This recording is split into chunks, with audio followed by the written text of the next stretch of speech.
Beneath layers of stone and silence, deep inside the limestone caverns of Ice Age Europe, the first traces of art quietly emerge. The time is more than 40,000 years ago. Glaciers expand across the continent, reshaping rivers and valleys, while cold winds sweep the plains where mammoth and reindeer roam.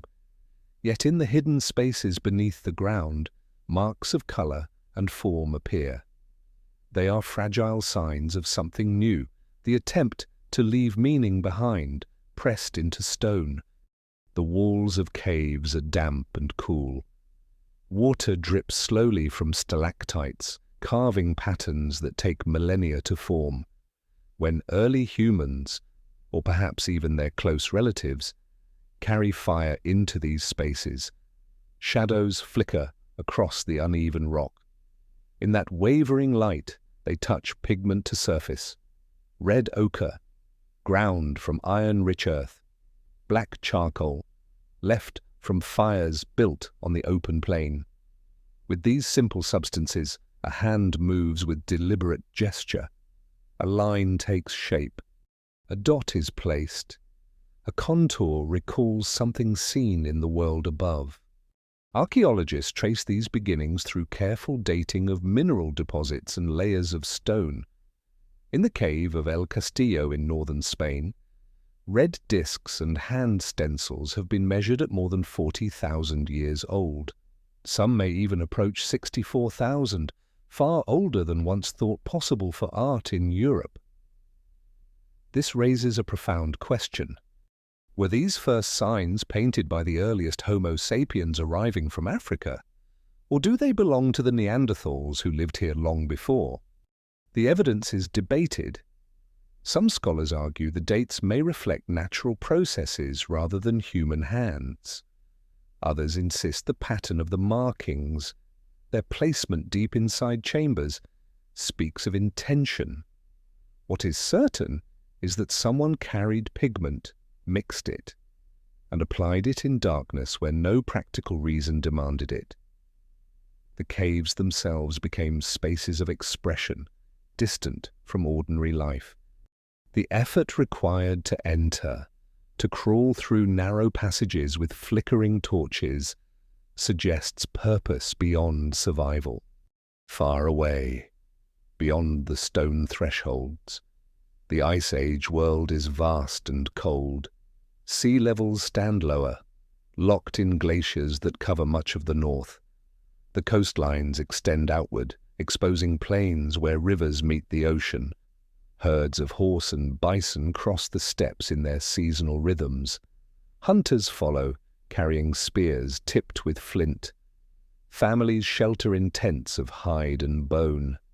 Fire crackles in the open air, keeping back the chill of long winter nights.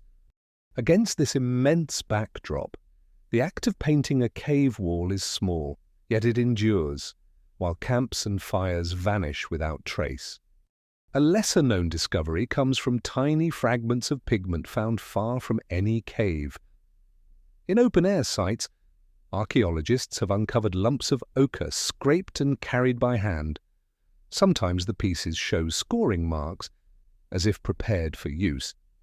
At one site in France, a block of red ochre lay more than 100 kilometers from the nearest natural source. It must have been transported deliberately, passed from group to group. This quiet fact suggests the value of color stretched far beyond the caves we can still see. Pigment was a resource, collected, exchanged, perhaps treasured for reasons lost to time.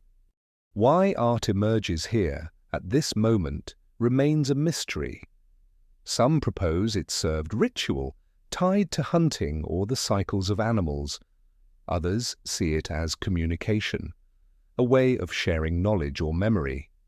Still others suggest it may simply be play, the human delight in leaving a mark. The truth may hold pieces of all these ideas. What remains important is that it happens now, at this turning point of deep prehistory. Marks shift from practical scratches on tools to intentional symbols placed in hidden spaces. Meaning begins to flow outward from the human mind into the shared world of stone. Step by step, as one moves deeper into the caverns, the atmosphere changes. Silence grows heavy. The flicker of flame creates shifting forms. A crack in the wall may appear as the outline of a bison. A bulge of stone suggests the curve of a horse's flank. Painters respond to these natural shapes, using them as part of the image. The cave itself becomes collaborator. Light, rock, and imagination combine. The painted animals seem to move when the torchlight shifts, alive in the dance of shadow. Scientists studying cave art note that the earliest works are simple: dots, lines, handprints. Complexity increases later, with figures of animals, scenes, and layered compositions. This pattern echoes a gradual unfolding of symbolic thought. But already, in the first dots and hand stencils, something profound is present. The hand pressed against stone, pigment blown or painted around it, is both personal and universal. It declares, someone was here. It reaches across tens of thousands of years, still visible to us today. Planetary rhythms shape the background of these acts. As glaciers grow, rainfall shifts. Rivers carve new channels across the land. Forests retreat, replaced by tundra and grass. Human groups adapt, moving with herds, gathering roots and seeds in short summers. The caves, protected from weather, preserve their marks while the surface world changes again and again. When climates warm, glaciers melt, and coastlines shrink, the art remains. In this way, caves hold memory longer than the earth above. Among archaeologists, there is continuing debate over authorship. The possibility that Neanderthals painted the oldest images challenges long-held assumptions. For decades, art was considered the unique signature of Homo sapiens, a marker of modern cognition. If Neanderthals created even the simplest dots or lines, it forces a reconsideration. Perhaps symbolic thought was not limited to one lineage, but shared across cousins. Perhaps creativity runs deeper in the human family tree than once imagined. The truth is still hidden, awaiting further discoveries. One can imagine the journey into darkness. A small group, carrying torches of burning pine, enters the cave. The air cools, the light narrows. At a chosen place, pigment is prepared, mixed with saliva or animal fat. A hand is pressed against the wall. Another blows pigment through a hollow bone, leaving a negative imprint. The hand is removed, but the mark remains. It is not story, not writing, but presence, a gesture across time, preserved by stone and silence. These first traces are only the beginning. Over thousands of years, more images will follow. Horses, mammoths, bison, and mysterious signs will fill the walls of Europe's caves. But here, in the earliest marks, lies the surprise of origin. Art does not begin with grand scenes, but with dots, discs, and hands. Quiet, minimal, yet profound. In the stillness of ancient chambers, beneath stone ceilings dripping with water, humanity begins to speak in color. The caves wait in darkness. Their entrances may be hidden by thickets or stonefall, their chambers sealed by time. Yet inside, the marks endure. They are whispers from a distant world, faint but unbroken. The story of cave art begins not with certainty, but with questions. Who placed the dots? Why were the hands left? What thoughts stirred in the flicker of torchlight? the answers remain elusive, but the images stay, steady as the stone itself, carrying the memory of the first gestures of art. Across the cold valleys and open steppes of Ice Age Europe, a new lineage slowly arrives.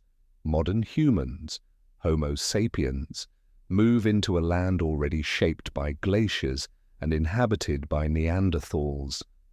Their journey is long, from Africa to the Near East, and across the Balkans into the continent. They carry not only tools for survival, but also traditions of meaning. By 45,000 years ago, their presence is clear. The caves of Europe begin to hold their marks, echoes of stories carried across continents. Archaeology traces their path in stone. Slender blades and scrapers appear, different from the heavy points of earlier peoples. They are shaped with precision, long and sharp, cut from carefully struck flint. These tools signal a distinct tradition. Alongside them lie ornaments, beads drilled from teeth, shells, and bones. Worn on the body, they suggest identity and belonging. Symbolic life arrives with these people. They bring not only the skills to hunt, but also the desire to decorate, to carry tokens of memory. The continent they enter is harsh. Glaciers press southward, winters last long, summers short, herds of horse, bison, and reindeer wander across plains swept by wind. People follow the migrations, setting temporary camps along rivers. Fires burn in open air, leaving traces of charcoal in soil that can still be read today. Bones crack in hearths, their marrow consumed. Flint flakes scatter, marking where tools were made and renewed. In such remains, archaeologists glimpse the rhythm of survival. A lesser-known discovery lies in Bacho-Kiro cave in Bulgaria. Here, more than 45,000 years ago, people carved ornaments from cave bear teeth. The beads were drilled and polished, prepared with deliberate care. They mirror earlier African and Levantine practices where shells and stones had been transformed into symbols. This continuity across distance shows that cultural memory traveled with the migrants. Europe was not an empty stage, but a new ground for old traditions. Still, mysteries surround their arrival. How did they interact with Neanderthals, the long-time inhabitants of Europe? Genetic evidence proves interbreeding occurred, traces of which remain in people today. Yet the daily nature of contact is unclear. Were they competitors for game and territory? Did they share pigments or imitate tool forms? Some sites show alternating layers of Neanderthal and Homo sapiens presence, suggesting close encounters. The balance of conflict and cooperation is still unknown. Planetary shifts set the stage. As glaciers grew, sea levels dropped, coastlines stretched outward, and wide plains connected lands now separated. These changes opened routes for movement, but also increased the challenge of cold and scarcity. In this context, symbolic objects may have served as anchors. Beads, carvings, and pigments knit communities together, reinforcing bonds when survival was uncertain. Meaning itself became a tool. Among the first symbolic acts in Europe stand the ivory figurines of Germany. The Lion Man of Hohenstein-Stadel, carved from mammoth tusk, merges human and animal into one form. Such imagination reflects a worldview carried from elsewhere, but shaped by the new landscapes.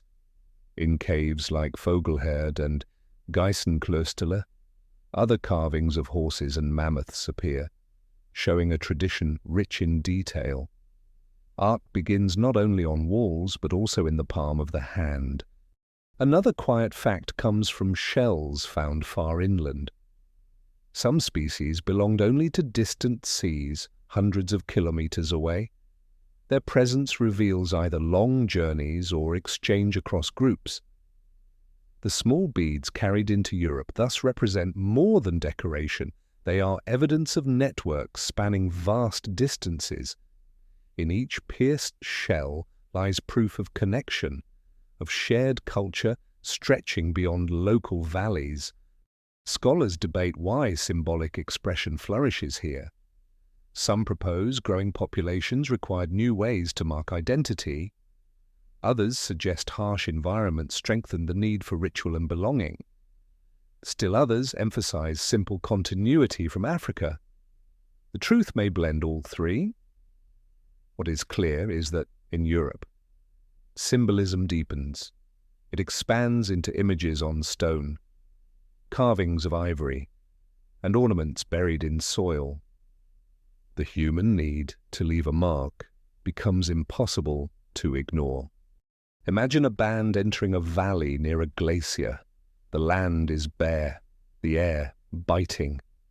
At night, a fire burns, warming a circle of travelers.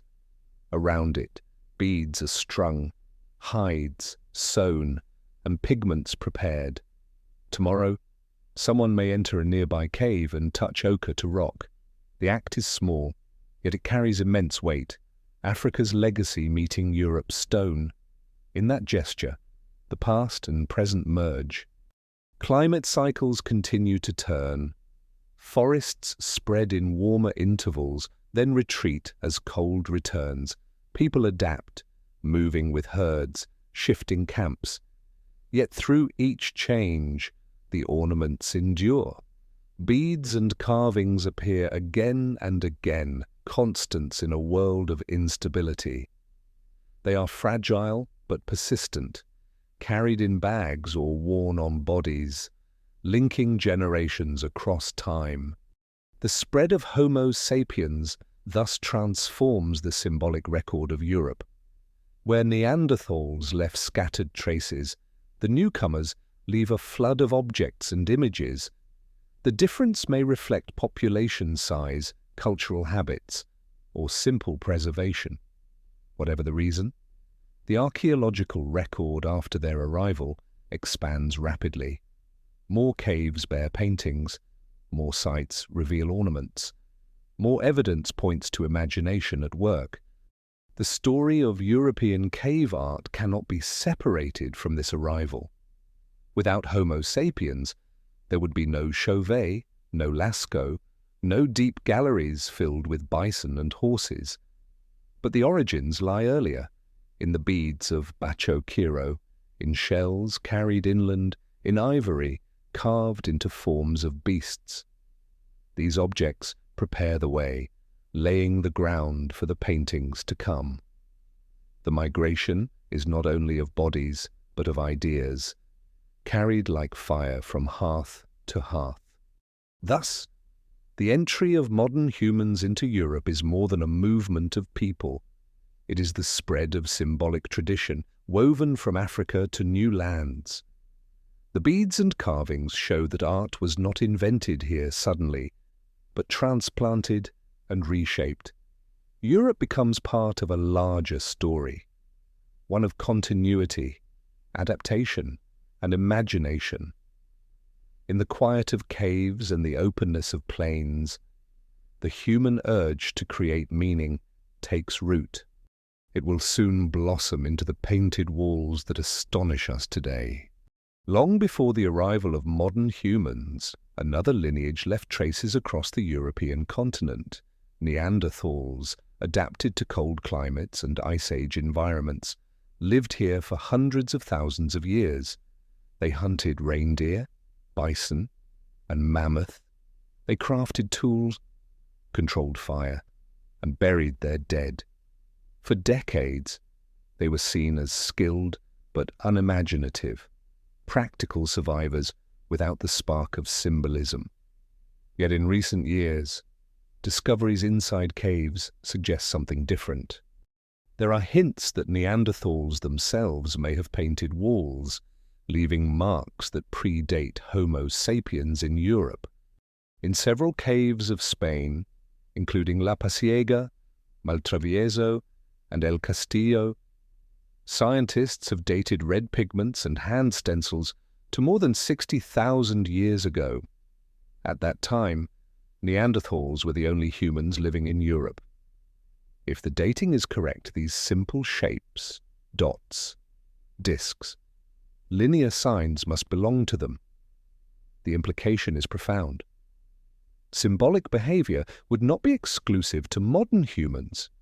It would run deeper, shared with a parallel branch of the human family. The evidence is carefully examined. Dating relies on measuring tiny layers of calcite that formed over the pigment. As uranium decayed in those layers, scientists could calculate their age. The results show ages older than the earliest Homo sapiens known in Europe. Still, debate continues. Some argue that contamination or errors may skew the dates. Others question whether all the markings are truly intentional. But the possibility remains open, and it challenges long-held assumptions about cognition and creativity. Inside Maltravieso Cave, one stencil of a human hand lingers in faded red. Its outline is negative, created by blowing pigment around a hand pressed to the wall. To make such an image requires planning. Pigment must be prepared, a hollow bone used as a tube, and the act carried out with care. If Neanderthals made this, it would show the same gesture later repeated by Homo sapiens. The declaration of presence through a mark. A human cousin, often imagined as lacking art, would have left an enduring symbol of self. The world Neanderthals lived in was demanding. Glaciers advanced and retreated in cycles. Cold steppes stretched across Europe. They adapted with broad bodies, strong limbs, and skilled hunting strategies. They built shelters from stone and wood, used fire for warmth and cooking, and shaped tools from flint with precision. At sites like Grotte du Rennes in France, ornaments of bone and teeth have been found, suggesting symbolic use. Though contested, these finds add to the image of a people more complex than once assumed. A lesser-known discovery comes from stalagmites arranged in circles deep inside Bruniquel Cave in France. More than 100,000 years old, these stone structures were built by Neanderthals, long before modern humans arrived. They show that Neanderthals ventured deep into darkness, carrying fire, organizing labor, and shaping space for unknown purposes. No paintings accompany the structures, but the act itself, building with stalagmites far from daylight, reveals symbolic or ritual activity. It adds weight to the idea that caves held meaning for them too. The mystery lies in intent. Did Neanderthals view caves as special places, set apart from ordinary life? Did they paint as part of ritual, or simply to mark presence? Without language preserved, without stories carried forward, we cannot know. Yet the evidence of pigment, handprints, and constructed forms suggests something beyond survival. Symbolism, once thought absent, may have been part of their world. Planetary rhythms framed their lives as ice expanded, coastlines shifted, rivers carved new valleys, forests advanced and retreated. Neanderthals endured these changes for hundreds of millennia, far longer than Homo sapiens have yet existed. In that long span, they must have developed traditions and practices to bind communities. If cave art was one of those, it speaks to a shared human impulse, to leave marks in stone, to project meaning into darkness. Imagine a Neanderthal group entering a cave with torches. The flames flicker, smoke drifts upward, shadows dance across rock. One of them carries ochre, ground from mineral veins nearby. A hand is placed on the wall, pigment blown across it, leaving a negative trace. The hand is removed, but the outline remains, a symbol that endures in silence. No words are spoken to us, but the act itself is eloquent. It shows that the urge to create symbols may not have begun with modern humans at all. Scholars still debate whether all examples attributed to Neanderthals are genuine. Some markings may be natural, some dates uncertain. Yet even critics accept that Neanderthals engaged in practices approaching symbolism. They buried their dead, sometimes with objects nearby. They collected pigments, carried eagle talons, and modified bones in ways not strictly functional. These small facts accumulate, hinting at a worldview more layered than once believed. The possibility of Neanderthal cave art reshapes our sense of human uniqueness. If they too created images, then symbolic thought belongs not to one branch, but to the broader human family tree. It suggests a deeper origin of imagination, rooted further back in shared ancestry. Perhaps the capacity for art was not a sudden spark in Homo sapiens, but a slow-burning fire carried by multiple lineages, each expressing it in different ways. The silence of caves keeps much hidden. Paint fades, calcite covers surfaces, time erases details. What survives is fragmentary, dots, lines, stencils. They are enough to raise questions, but not enough to give answers. Did Neanderthals see animals in the flicker of shadows? Did they tell stories beneath dripping stone? We cannot know. The mystery remains, suspended between evidence and absence. In the end, the idea of Neanderthal cave art is not about competition, but about kinship. It shows that the capacity to mark meaning in stone may be ancient, older than our own species' presence in Europe. The debate will continue, shaped by new discoveries and refined dating. But even the possibility changes perspective. Neanderthals, once seen as silent and artless, stand now as potential participants in the dawn of symbolic life. Their shadows linger in the caves, alongside ours. The Ice Age presses its weight across Europe. Glaciers advance from the north, spreading like frozen seas over valleys and plains. Mountains stand crowned with snow year-round, and rivers swell with meltwater each summer. This is the environment in which both Neanderthals and early Homo sapiens live. It is a world defined by cold, scarcity, and shifting climates. Art, survival, and movement all unfold beneath the shadow of ice. At its height, the last ice age locks vast quantities of water into glaciers, lowering sea levels by more than 100 meters. Coastlines stretch outward, exposing land that now lies beneath the sea.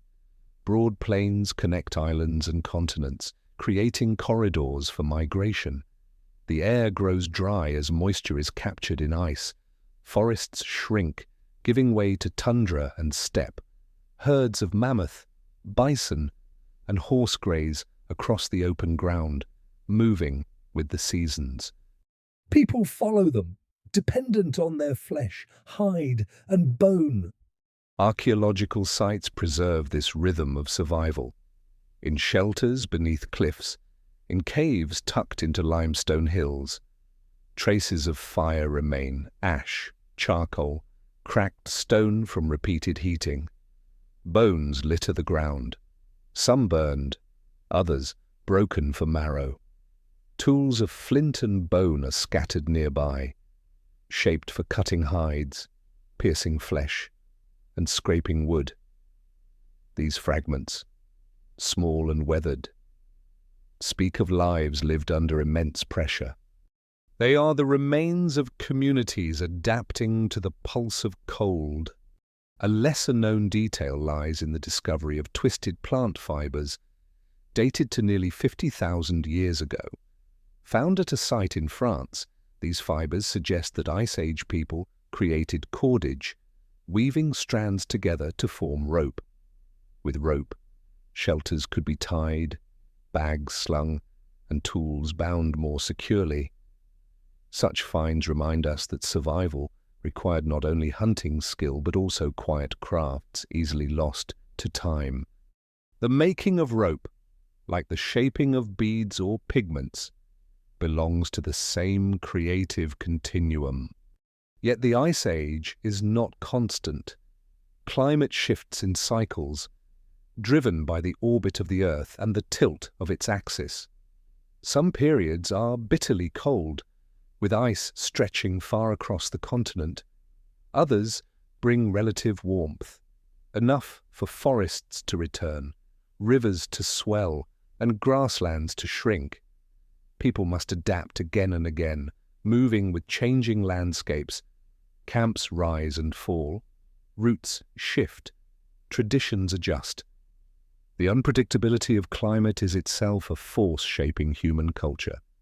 The mystery lies in how these groups prepared for sudden changes. Did they store food, or did they rely entirely on movement? Did symbolic practices help bind communities in times of stress? Archaeologists find little direct evidence of storage, but they find plenty of signs of ritual, beads, pigments, carvings. Perhaps meaning itself was a resource, reinforcing social bonds when the land offered little certainty. The survival of art alongside evidence of hunger is striking. It suggests that even in harsh times, people invested energy in expression. Planetary forces drove these patterns. When glaciers advanced, vast white fields reflected sunlight, cooling the earth further. Winds swept dust across plains, carrying fine particles that settled into lowest soils. In this context, rivers became lifelines. They carved routes through the landscape, marking pathways rich in water, fish, and plant life.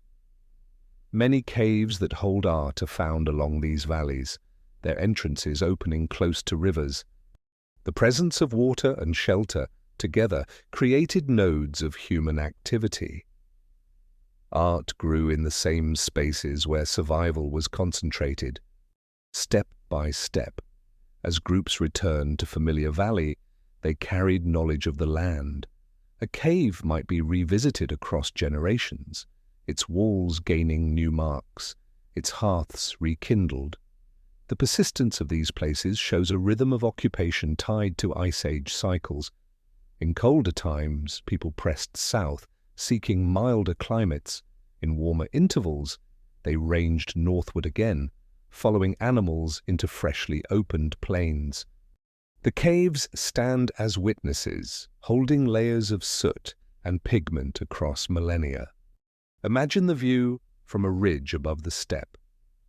To the north lies a wall of white ice glittering beneath a pale sun. To the south, endless grassland ripples in the wind. Herds move slowly, their trails carving dark lines across snow. A small group of people watches, deciding when to follow. Behind them, in a cliff face, a cave entrance waits. Inside, the air is cold but still, untouched by wind. Here, fire will burn tonight. Here, perhaps, walls will carry new markings of ochre and charcoal.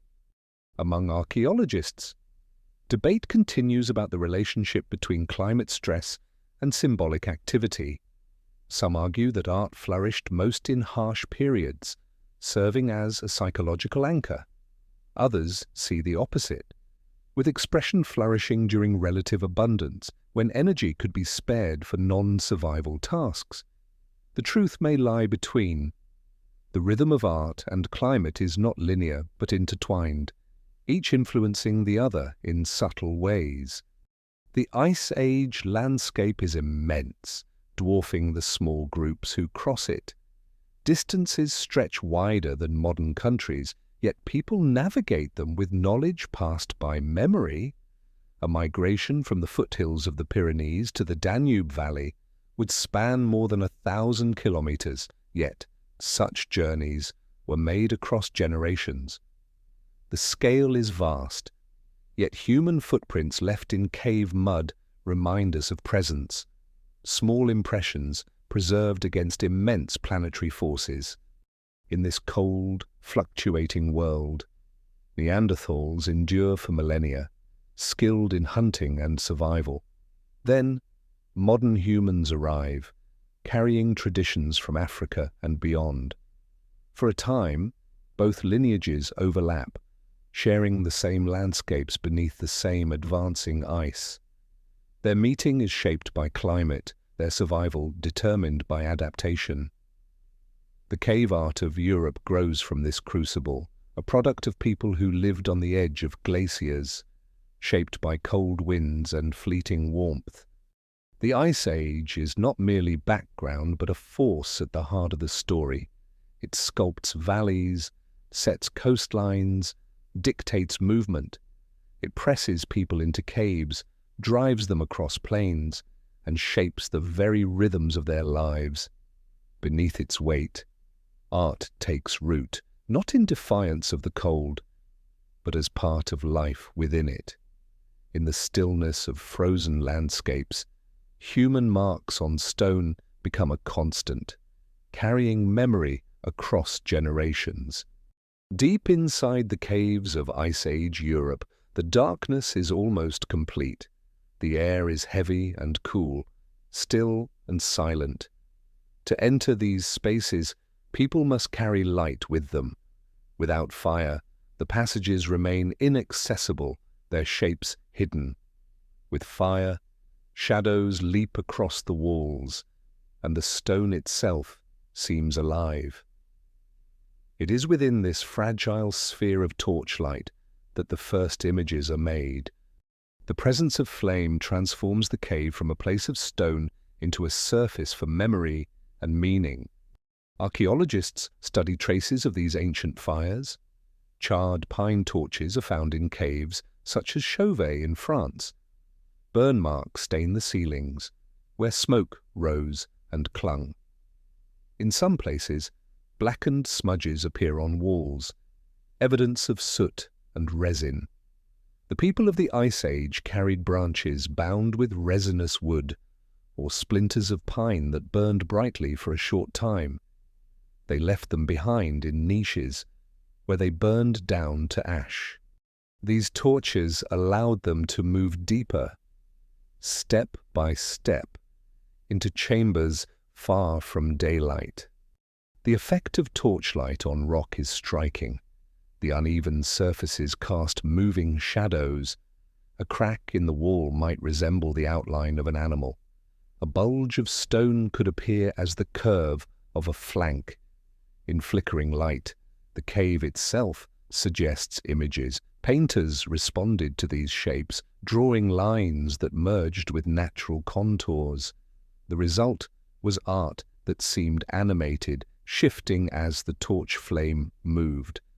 Fire was not only illumination, but also collaborator, bringing images to life. One lesser-known detail lies in the discovery of stone lamps, carved from limestone, with shallow depressions. They held animal fat and a wick of moss or fiber. When lit, they gave steady light for longer periods than torches. At Lascaux, such lamps have been recovered, their edges blackened with soot. These lamps suggest that painting was not a hurried act. People prepared carefully, carrying fat from hunted animals, shaping wicks, and placing lamps on the floor. With such devices, they could work in near ritual stillness, surrounded by constant flame. The mystery is why they ventured so far underground at all. Many images lie deep within cave systems, requiring dangerous climbs, squeezes through narrow passages, and long journeys from daylight. The effort far exceeds practical need. There is no food, no shelter, no advantage to be gained inside. The only reason to bring fire into these depths is symbolic. The caves were chosen for their hidden spaces, their silence, their sense of otherness. In that setting, fire revealed surfaces fit for transformation. Planetary forces gave fire a central place in life. On the open steppe, flames protected against predators and cold. In caves, flames illuminated the unseen. Across the Ice Age world, fire was the constant companion. It cooked food, hardened tools, and lit the darkness. But in the depths of caves, fire became something more, a bridge between survival and imagination. Its light enabled symbols, and its shadows suggested forms that hands then captured in ochre and charcoal. Step by step, archaeologists reconstruct how this process unfolded. Torches lit the way. Lamps extended the time of work. Pigment was prepared nearby, red ochre ground from stone, black charcoal from burned wood, sometimes mixed with fat or water to create paint. With firelight steady on the walls, artists pressed fingers or tools to stone, tracing lines and shapes. When lamps were extinguished, the images remained, hidden in darkness, until fire returned. Without flame, there was no art. With flame, the caves became galleries. At Chauvet, researchers note that torch smears appear near paintings, as if the flame itself was used to mark walls. Blackened traces may be accidental, or they may be deliberate strokes of charcoal. In either case, the evidence shows that painting and fire were inseparable. One could not exist without the other. The crackling of torches, the faint glow of lamps, the movement of shadows, all were part of the experience.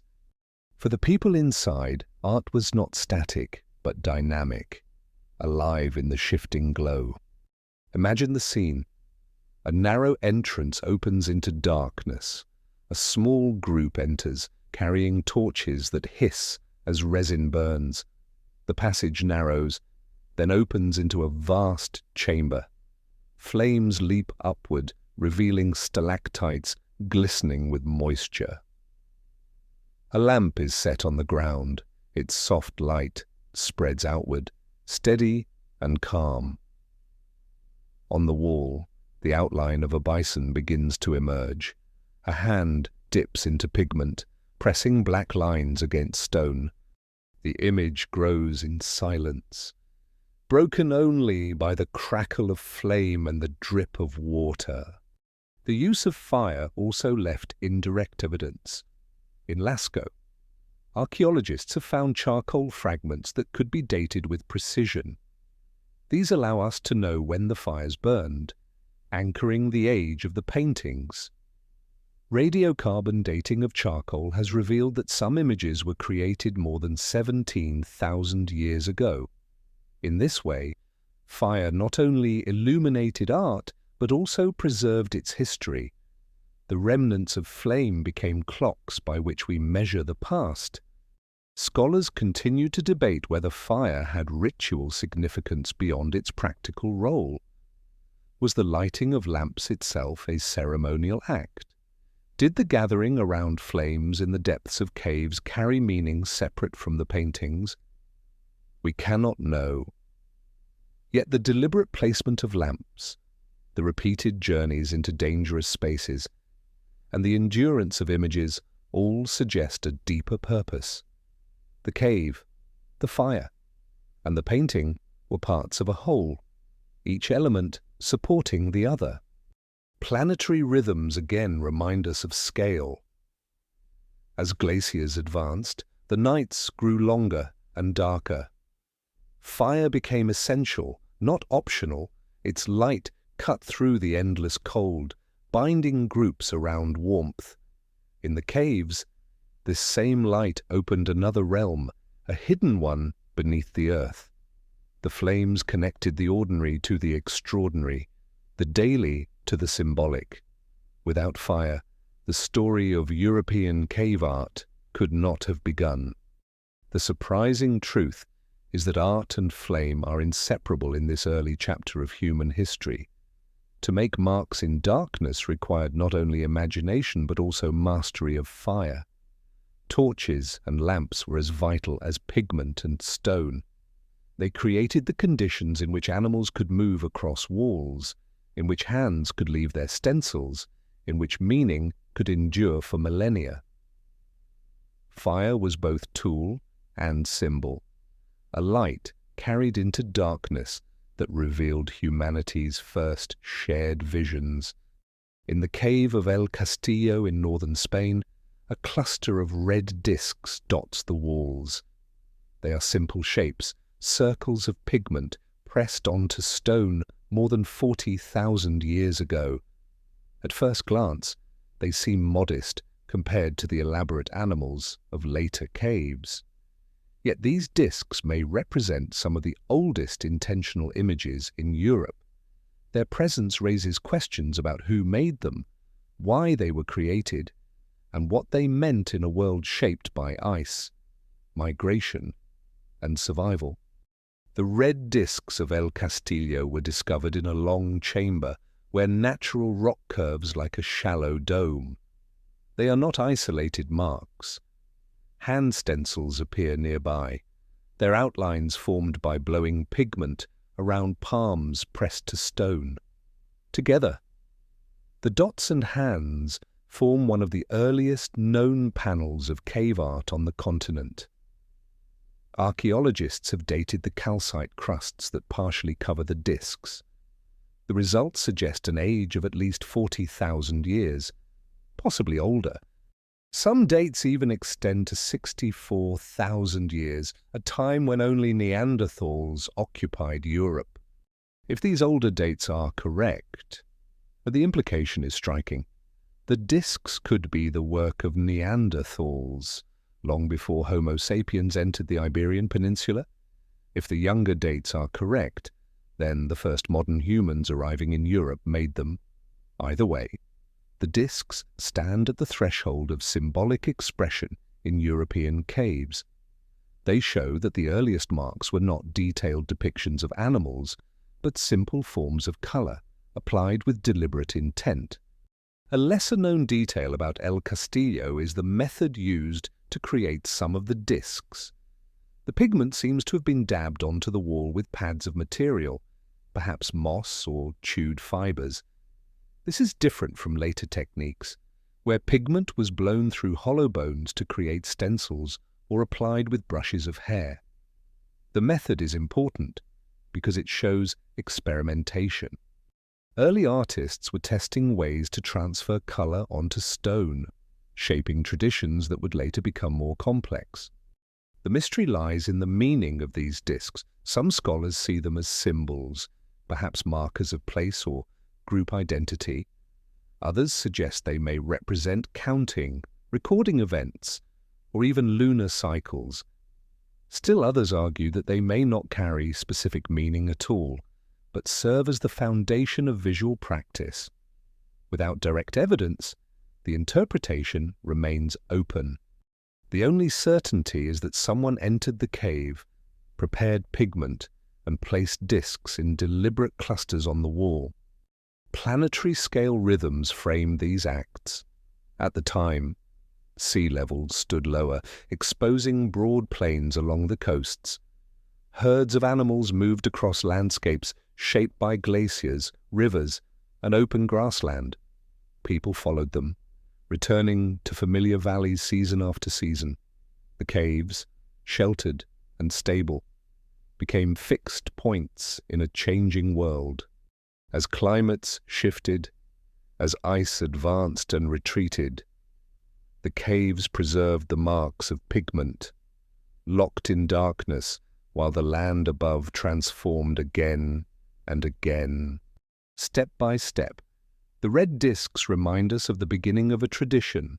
Later, the walls of Chauvet, Altamira, and Lascaux would be filled with complex scenes, lions, bison, horses, mammoths. But in the first layers of European art, the focus is minimal. Hands and dots dominate, direct extensions of the human body and its simplest gestures. A hand pressed to stone, a dot placed beside it. These acts require no elaborate technique, yet they express presence, memory, and intention. In El Castillo, the placement of discs suggests more than random motion. Some form arcs, others cluster near natural features of the rock. Archaeologists have proposed that they may have highlighted certain parts of the cave, guiding attention. Perhaps they marked areas considered significant, or places where sound resonated in unusual ways. The cave itself, with its chambers and echoes, shaped the act of painting. The discs may have served as anchors in a landscape of stone, visual cues in an environment of silence and shadow. Imagine walking into the chamber. A torch flickers, sending light across the rough wall. In the shifting glow, red discs emerge, glowing softly against pale stone. Nearby, the faint outline of a hand appears, its edges blurred by time. The air is cool, the drip of water steady. The presence of these shapes transforms the space. The cave is no longer only rock. It has become marked, claimed, and remembered. Each disc is a trace of human will, preserved across tens of thousands of years. The technique of dating these discs continues to generate debate. Uranium-thorium analysis of calcite layers provides minimum ages, but uncertainties remain. Did the pigment predate the calcite, or was it added later? Could contamination have altered the results? Different teams of scientists interpret the data differently. This debate keeps the discs of El Castillo at the center of discussion about the origins of art. They are more than simple marks, they are keys to understanding who among the human family first painted in Europe. A small but important fact is that ochre used in El Castillo had to be collected and prepared. It came from iron-rich deposits outside the cave.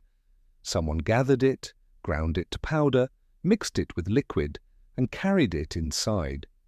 This process required planning. The presence of pigment deep within the cave means that effort was invested not for survival, but for expression. Even the simplest disc is the product of intention, of energy spent to leave a mark in darkness. Scholars note that similar dots appear in other caves across Europe. Though not identical, they suggest a shared practice, repeated in different regions. This raises the question of cultural transmission. Did groups carry the idea of painting discs as they migrated, or did separate groups invent the practice independently? The recurrence of simple dots hints at a common foundation in symbolic thought, a basic gesture repeated across time and space. In the larger story of cave art, the red discs of El Castillo may seem humble, yet their importance lies precisely in their simplicity. They represent the earliest steps of a long journey, from dots and hands to lions and herds, from minimal marks to complex scenes. The tradition grows. The discs show where it begins, with color applied to stone, preserved in darkness, reaching across millennia to us. The caves remain silent, their marks awaiting interpretation. Whether the discs belong to Neanderthals or early Homo sapiens, their presence reshapes our understanding of humanity's first art. They remind us that the origins of symbolism are not sudden explosions but gradual accumulations. Each disc, each hand, stencil, each smear of pigment is part of the slow unfolding of imagination. In their simplicity, they carry the weight of beginnings. On the walls of caves scattered across Ice Age Europe, a new phase of expression begins to unfold. Instead of dots, discs, or hand stencils, entire animals appear, painted with remarkable detail, drawn with flowing lines, and sometimes carved directly into the stone. Horses, bison, and mammoths dominate these scenes. Their shapes are familiar to the people of the time, for these animals are central to survival. They provide meat, hides, and bone. Yet on the walls, they appear not as food but as symbols, recreated with care in places hidden from daily life. The paintings of Chauvet Cave in France are among the oldest of these images, dated to around 36,000 years ago. Lions prowl across the walls, rhinoceroses clash, and herds of horses run side by side.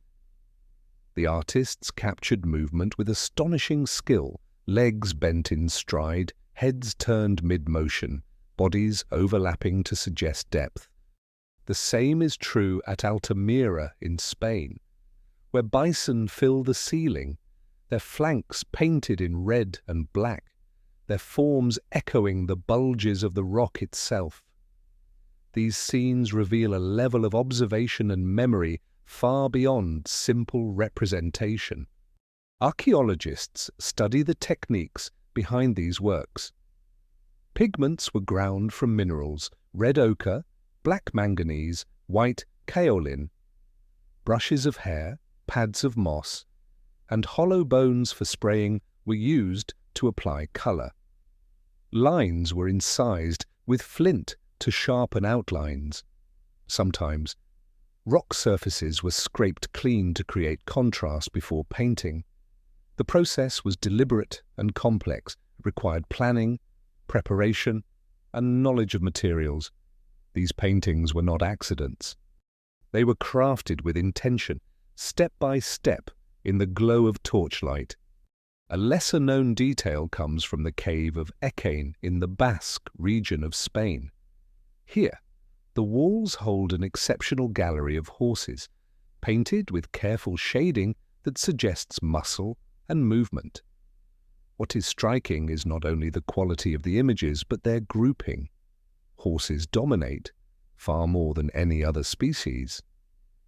This focus suggests a deep symbolic importance, perhaps linked to seasonal hunts or migration routes.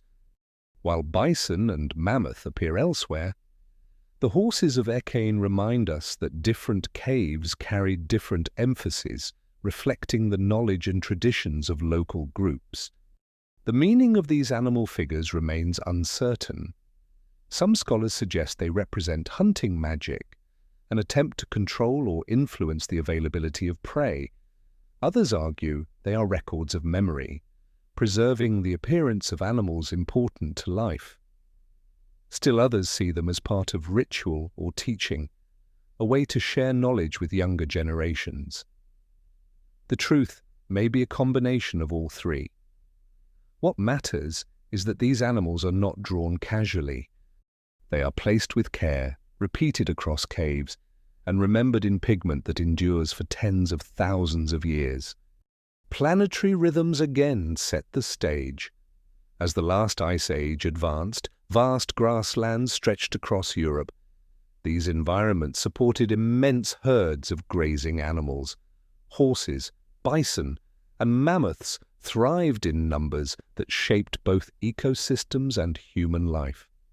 Hunters followed the herds, moving with their seasonal migrations. The presence of these animals on cave walls reflects not only artistic imagination, but also the structure of daily survival. The world of Ice Age Europe was an animal world, its cycles mirrored in human movement and human art.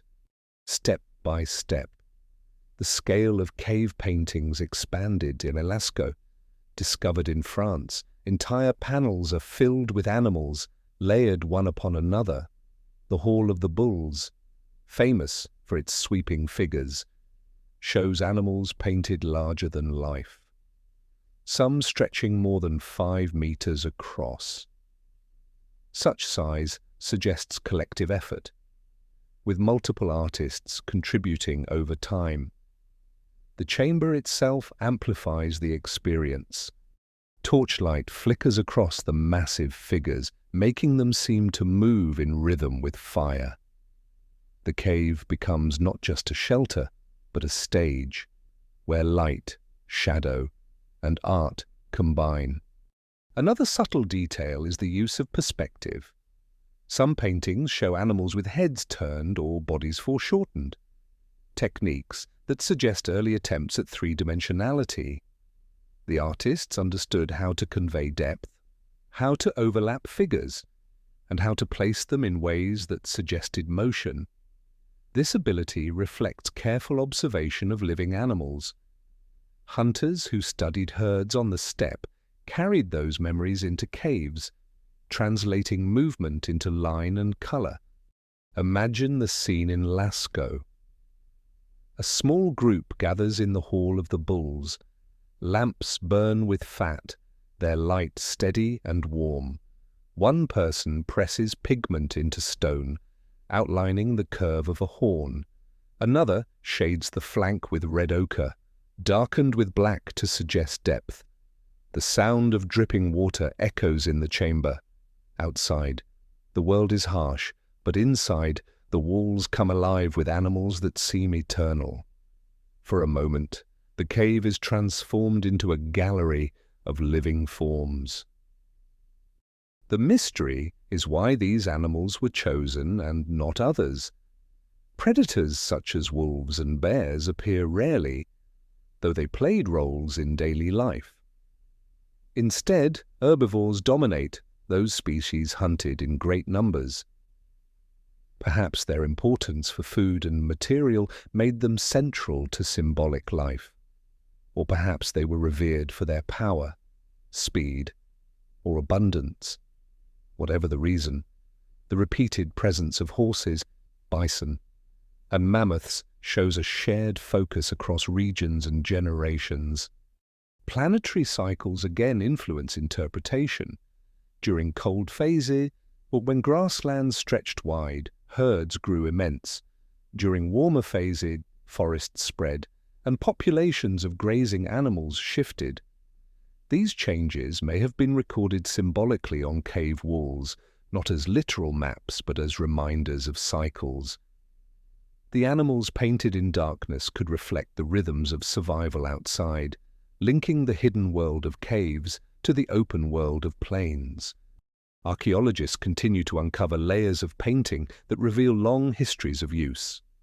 At Chauvet, some walls were painted, abandoned, and later repainted thousands of years afterward. The continuity suggests that caves were revisited across generation, with new images added to old ones. The animals thus represent not only a single act, but a tradition, a chain of expression extending over millennia. Each painting is both individual and collective, both momentary and enduring. In the story of European cave art, the appearance of horses, bison, and mammoths marks a turning point. The shift from dots and handprints to full animal figures shows the deepening of symbolic thought. The animals are not only observed but remembered, represented, and transformed into enduring images.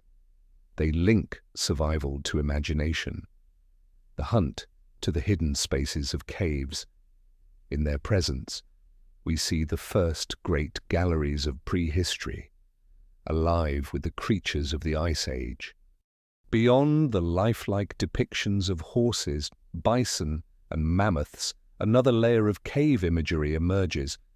On the walls of many chambers, simple shapes appear, lines, grids, zigzags, spirals, and branching marks. These abstract symbols, less dramatic than the painted animals, are just as important. They represent a different dimension of Ice Age art, one that hints at the beginnings of visual language. Unlike the figures of prey animals, these signs cannot be explained as direct observations of nature. They belong instead to the realm of ideas. Archaeologists have catalogued hundreds of such motifs across European caves. Some appear as clusters of parallel lines, scratched or painted in red. Others take the form of dots arranged in patterns. At sites like La Pasiega in Spain, grids of lines stand beside animal figures. as if linked to them in meaning. At Chauvet, branching symbols resemble leaves or trees, but no consensus exists on what they signify.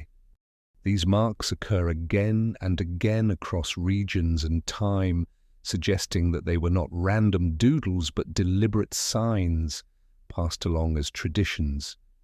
The mystery lies in their interpretation. Some scholars suggest they represent tallies, perhaps records of hunts or seasonal events. Others believe they may be clan symbols, identifiers of groups. Still others see them as precursors to written language, visual codes that conveyed meaning across generations. None of these theories can be confirmed, but the consistency of the shapes suggests a shared system.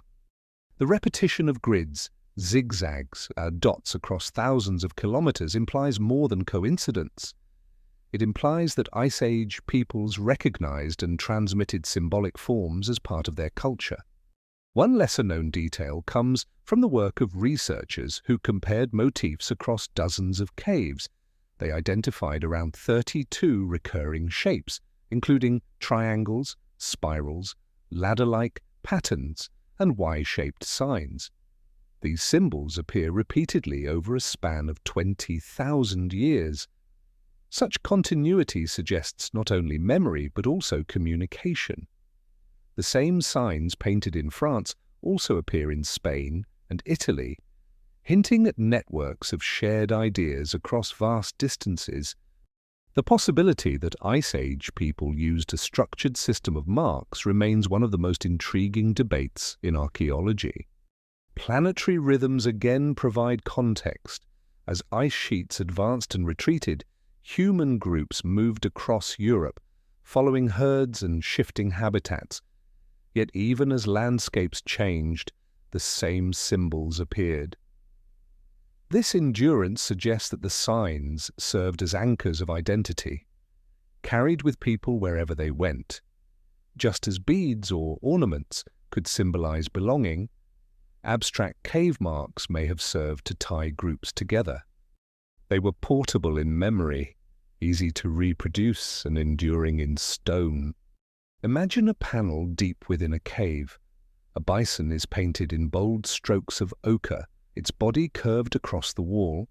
Beside it, 3 parallel lines are drawn, smaller and simpler. A series of dots forms an arc above. For modern eyes, the meaning is obscure. But for those who made them, the lines and dots may have been as significant as the bison itself. They could have represented time, movement, or social bonds.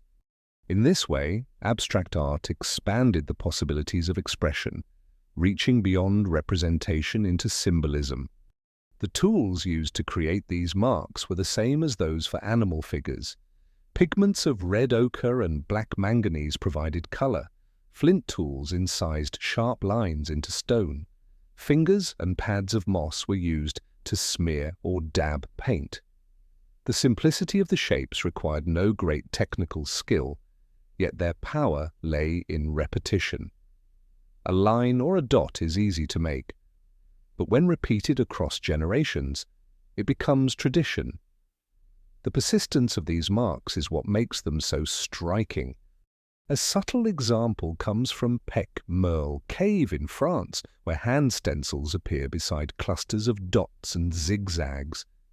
The combination of human presence with abstract signs suggests deliberate association. Hands mark the individual. Symbols mark ideas beyond the individual. Together, they form a layered expression. I was here, and this is what we share. The integration of personal and abstract marks points to a growing complexity in communication. The debate over meaning remains unresolved, while some researchers see lunar calendars in the dots, with cycles of the moon recorded for ritual or planning hunts. Others suggest shamanic visions, geometric patterns experienced during altered states.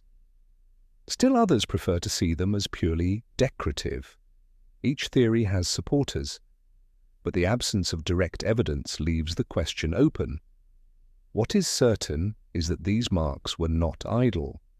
They were made with intention, repeated across centuries, and placed in context that suggests significance. Step by step, archaeologists are building a framework to study these signs systematically.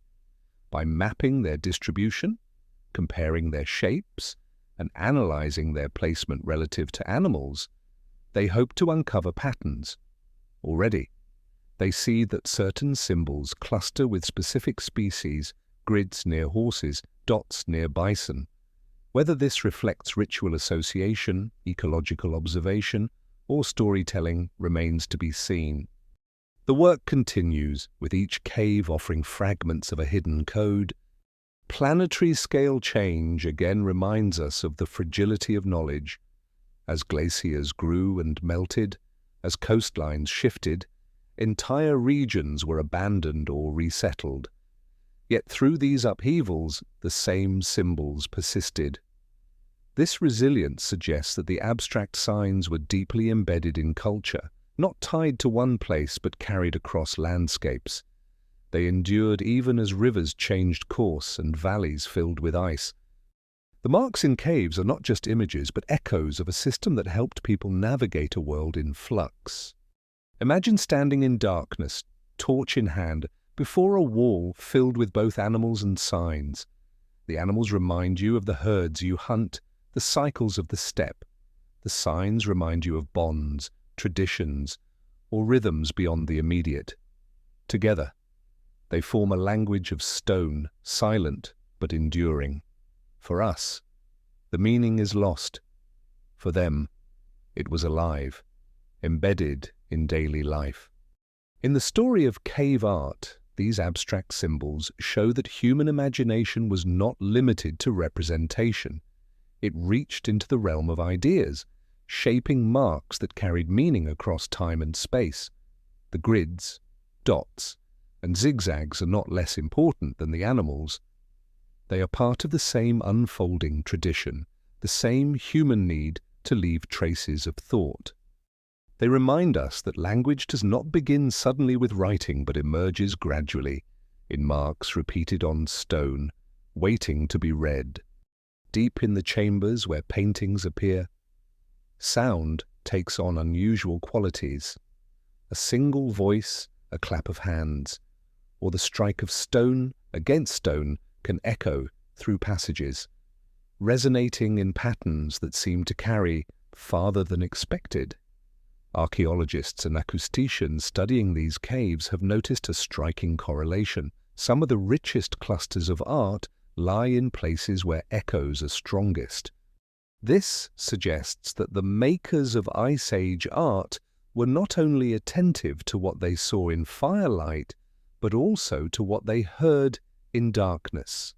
In caves, such as Neo in France, painted chambers coincide with acoustic hotspots. A call made in these spaces carries across the cavern, magnified by the shape of the walls. At Altamira in Spain, bison painted on the ceiling appear in zones where sound reverberates most clearly. Tests with instruments show that certain panels respond like natural amplifiers, sending waves of sound back to their source. The coincidence is difficult to dismiss as accidental. It points to a deliberate interplay between image and sound. A lesser-known detail comes from the cave of Arcy-sur-Cure in France.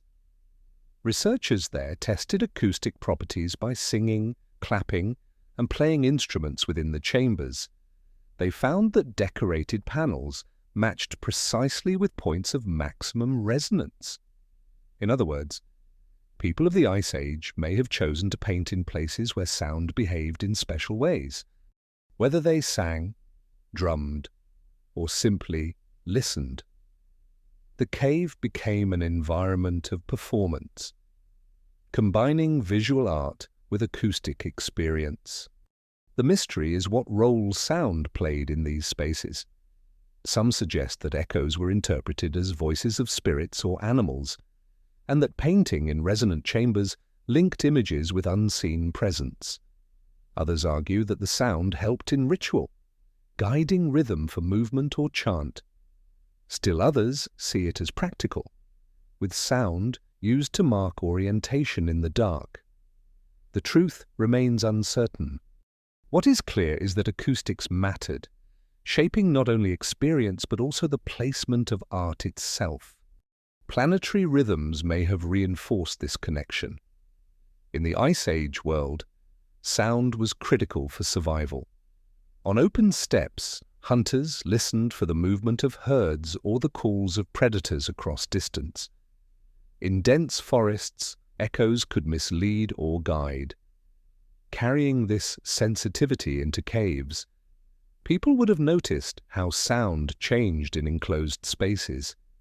The resonance of a chamber could evoke awe, reinforcing the sense that the cave was not an ordinary place. Step by step, researchers recreate the experience. With torches burning and lamps glowing, a group enters a painted chamber. Someone sings, and the voice swells, bouncing from wall to wall. Shadows move across painted bison, and the animals seem alive in both sight and sound. A clap echoes like distant thunder. In such a moment, the cave transforms into something beyond shelter. It becomes a stage where light, image, and resonance merge. The placement of art often reflects this. At Nio, the Salon Noir chamber holds more than 100 paintings of horses, bison, and ibex. Its acoustics are striking. A single sound rings across the chamber with clarity. The same is true at Lascaux, where decorated galleries correspond to resonant spaces. The implication is that the caves were experienced not as silent galleries, but as multi-sensory environments, filled with sound as much as with image. One subtle example comes from the use of simple instruments. At some sites, fragments of flutes carved from bird bone and mammoth ivory have been found, dated to more than 35,000 years ago, though not always discovered directly inside painted caves. Their presence shows that Ice Age people made music. If flutes and rhythms accompanied cave visits, the acoustic qualities would have amplified the experience. Painted animals could have been linked to sound, their presence heightened by song and instrument. The debate over sound in caves is ongoing. Some scholars caution against overinterpretation, noting that not all decorated chambers have strong acoustics. Yet the correlations found in multiple sites are compelling. The possibility that Ice Age art was part of a broader sensory practice, combining vision, sound, and movement, cannot be dismissed.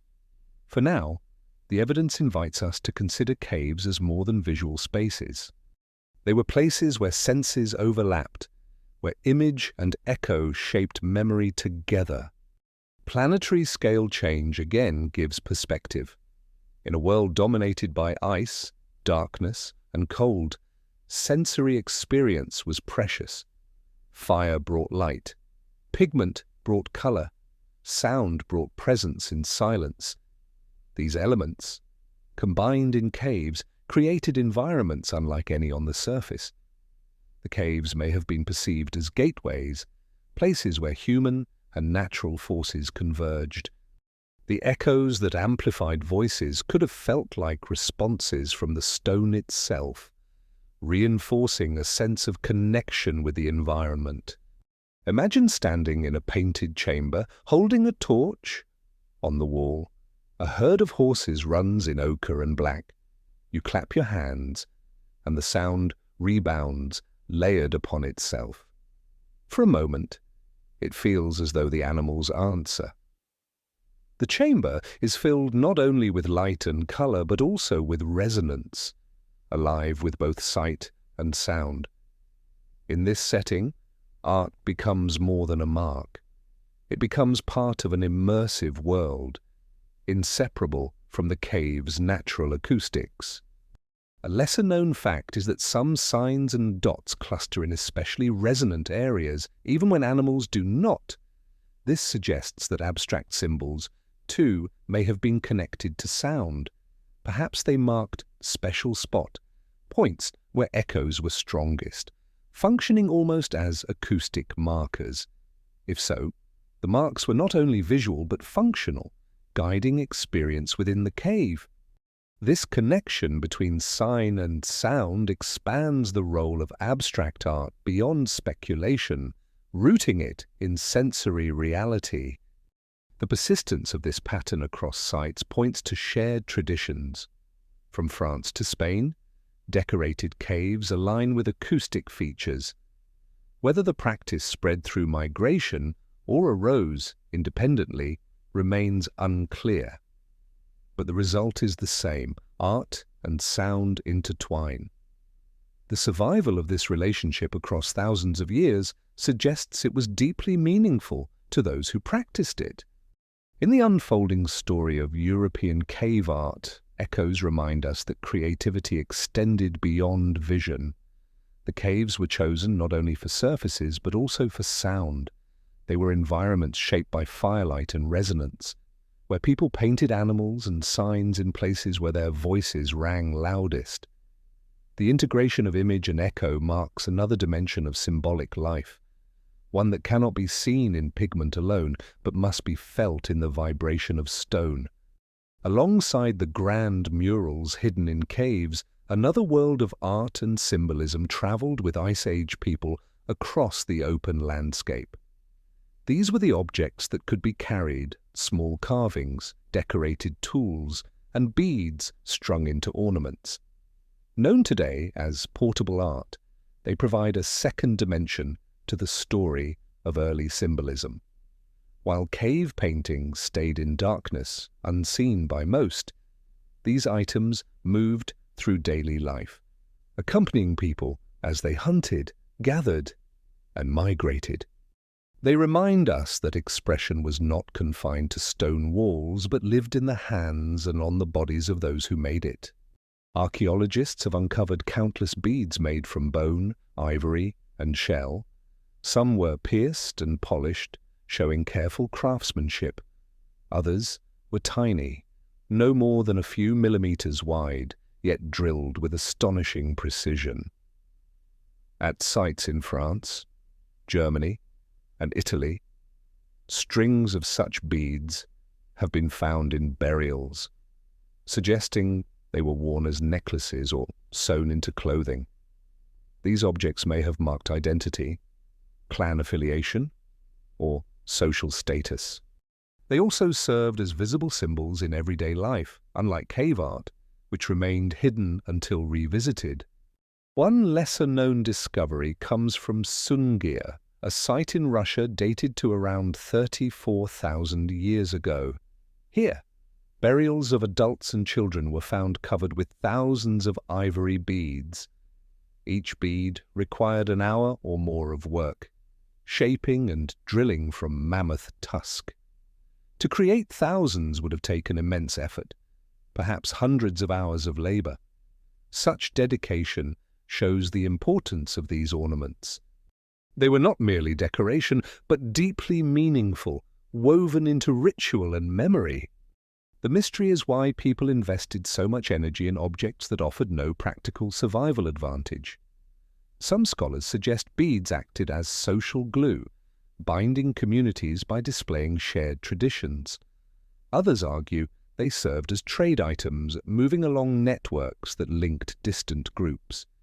Still others propose they were part of ritual, buried with the dead as tokens of continuity.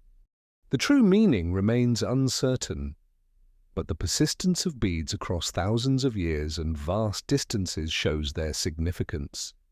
Planetary rhythms again provide context. As glaciers advanced, human groups became scattered across the continent, sometimes separated by hundreds of kilometers of inhospitable terrain.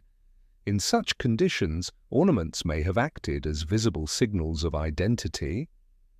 A necklace of certain shells or beads could announce belonging even to distant kin. Just as animals migrate and return, people may have used portable art as markers to recognize allies and maintain connections across changing landscapes. Beyond beads, portable art also includes figurines. The Venus figurines, carved from ivory, stone, or clay, appear across Europe between 30 and 25,000 years ago. They depict stylized female form, with exaggerated hips and breasts, often lacking detailed faces. Their purpose is debated. Some see them as fertility symbols, others as representations of social identity or teaching tools. Whatever their meaning, their wide distribution from France to Siberia shows a shared tradition spanning continents. These small figures, often no taller than a hand, carried powerful symbolic weight in Ice Age culture. A subtle but important example comes from Vogelherd Cave in Germany, where ivory figurines of animals, lions, mammoths, and horses have been found, carved with delicate precision. They capture the essence of creatures that dominated Ice Age landscapes. Unlike the massive painted panels in caves, these figurines could be carried, touched, and shown to others. They allowed symbolism to leave the hidden chambers and enter the portable sphere of daily life. In them, art became both personal and communal, shared by hand-to-hand contact. The presence of ornaments and figurines also highlights long-distance connections. Shell beads found far inland often come from coasts hundreds of kilometers away. They prove that people either traveled great distances or exchanged goods across networks. These networks extended across Europe, linking groups in webs of interaction. Portable art, unlike cave paintings, was visible in movement. It allowed meaning to circulate, binding communities across wide territories. Imagine a group gathered at camp on the steppe. Fire crackles, warming hunters and families after a long day. Around the flames, people wear necklaces of beads, each one gleaming faintly in the light. A child holds a small ivory figurine, its surface polished by touch. The object is passed from hand to hand, admired, perhaps used to tell a story. These items are as much a part of symbolic life as the paintings hidden in caves. They remind us that art was not limited to special places, but lived in daily gestures, visible on bodies and shared among groups. The debate over meaning continues. Were Venus figurines universal symbols of fertility, or did they hold diverse local meanings? Were beads primarily decorative, or were they essential markers of identity? Scholars continue to analyze wear patterns, residue, and distribution to answer such questions.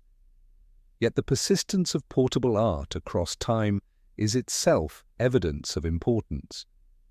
Generation after generation carried these objects, remade them, and buried them with their dead.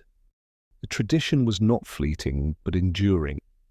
Planetary cycles again remind us of scale.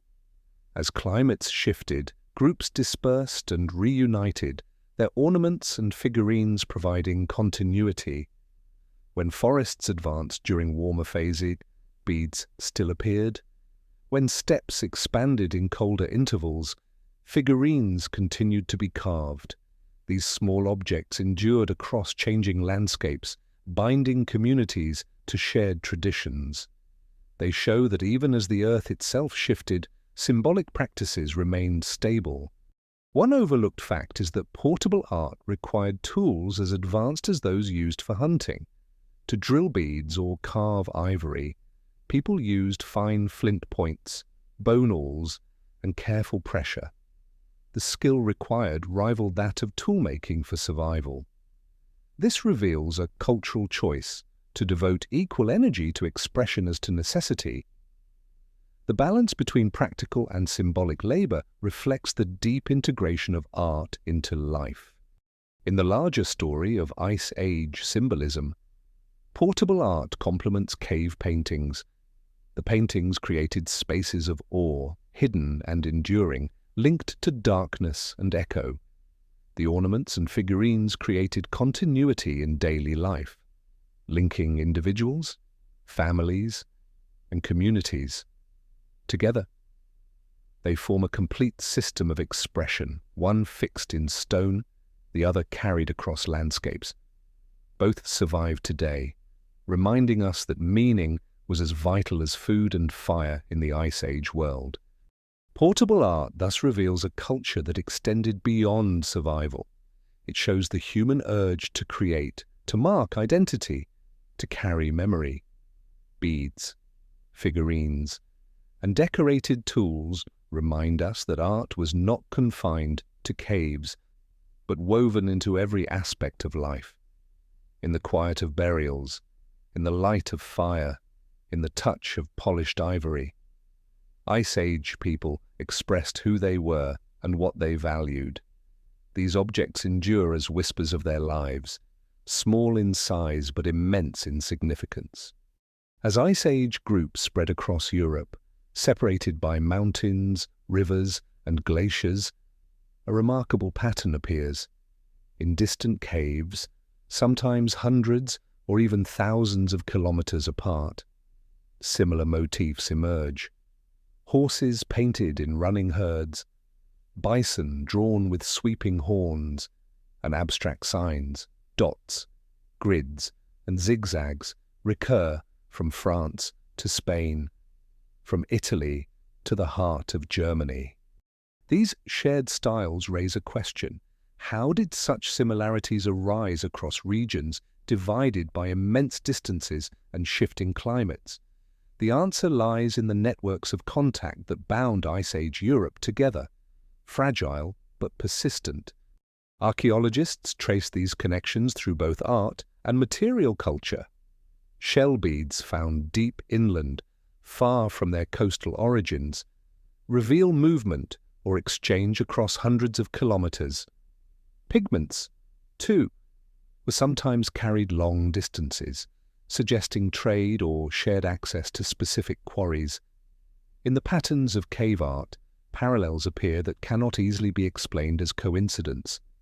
The same shapes, chevrons, ladder motifs, hand stencils, repeat across regions. Such repetition implies communication, whether direct or through chains of contact between neighboring groups.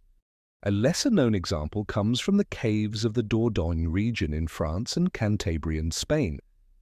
Both areas feature similar animal figures painted in red ochre, with outlines filled by shading. The technique, involving scraping the surface before applying pigment, appears in both regions, even though they are separated by mountains. This suggests either that artists traveled between them or that knowledge spread along networks of interaction. The shared practice points to traditions that extended far beyond local valleys. The mystery remains whether these similarities represent actual contact between distant groups or parallel development shaped by shared environments. Some scholars argue that when people live in similar conditions, hunting the same animals, facing the same climates, they may independently develop similar expressions. Others insist that the specific repetition of shapes and techniques points to cultural exchange. Without written records, certainty is elusive. Yet the persistence of identical motifs across Europe suggests more than chance. Planetary rhythms again provide context. As glaciers advanced and retreated, human groups moved, retreating southward in cold phases and spreading northward in warmer intervals. These shifts brought groups into contact at the edges of habitable zones. River valleys and open plains became corridors where paths overlapped. In such places, ideas could be exchanged alongside materials. Just as herds of reindeer and horse moved seasonally, people too formed patterns of migration, crossing routes where traditions might mingle. Step by step, archaeologists piece together evidence of these interactions. In ornaments, for instance, Styles of bead drilling and decoration recur in distant sites. In portable figurines, such as the Venus statues, forms appear across wide regions, from Western Europe to Siberia. These connections are not direct proofs of travel, but they show that ideas were not bound to one place. They spread across landscapes, adapted locally, but retaining shared elements that link them together. Imagine two caves far apart. In one, a bison is painted in bold black, its flank shaded to suggest depth. In another, across a mountain range, a similar bison appears, painted with the same technique. The artists may never have met, but their traditions overlap. Perhaps knowledge passed gradually from one valley to the next, each group adding its own variation. Over centuries, the styles spread like ripples, linking distant regions in a web of shared imagination. Another subtle detail lies in the timing of certain motifs. Some symbols, like ladder patterns or Y shapes, appear repeatedly across a span of more than 10,000 years. Their persistence suggests long-term cultural memory, passed across generations. To maintain such continuity requires stable traditions, reinforced through teaching and repetition. The same sign drawn in different caves becomes a thread of connection, tying distant groups into a broader symbolic world. The debate continues about whether these similarities point to what might be called an Ice Age style. Some scholars prefer to see cave art as local and varied, with each region creating its own expressions. Others note the strong parallels and argue for a pan-European symbolic system. The truth may lie in between. Local differences existed. Ekain emphasized horses, while Altamira celebrated bison, but shared motifs spread widely. The balance of regional variation and continental connection is what makes Ice Age art so rich. Planetary scale changes again influence these traditions. During glacial maxima, populations contracted into southern refuge, especially in Iberia, Italy, and the Balkans. When climates warmed, groups expanded northward again, repopulating Central and Northern Europe. This ebb and flow of migration provided repeated opportunities for ideas to meet and merge. Caves became archives of these contacts, each panel bearing marks of both local tradition and wider influence. A lesser-known but telling fact is the recurrence of hand stencils in both Europe and far-distant regions such as Indonesia, where they date to a similar period.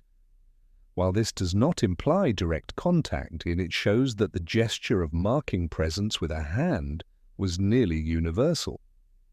In Europe, the consistency of hand stencils across caves suggests a shared meaning, whether identity, ritual, or communication.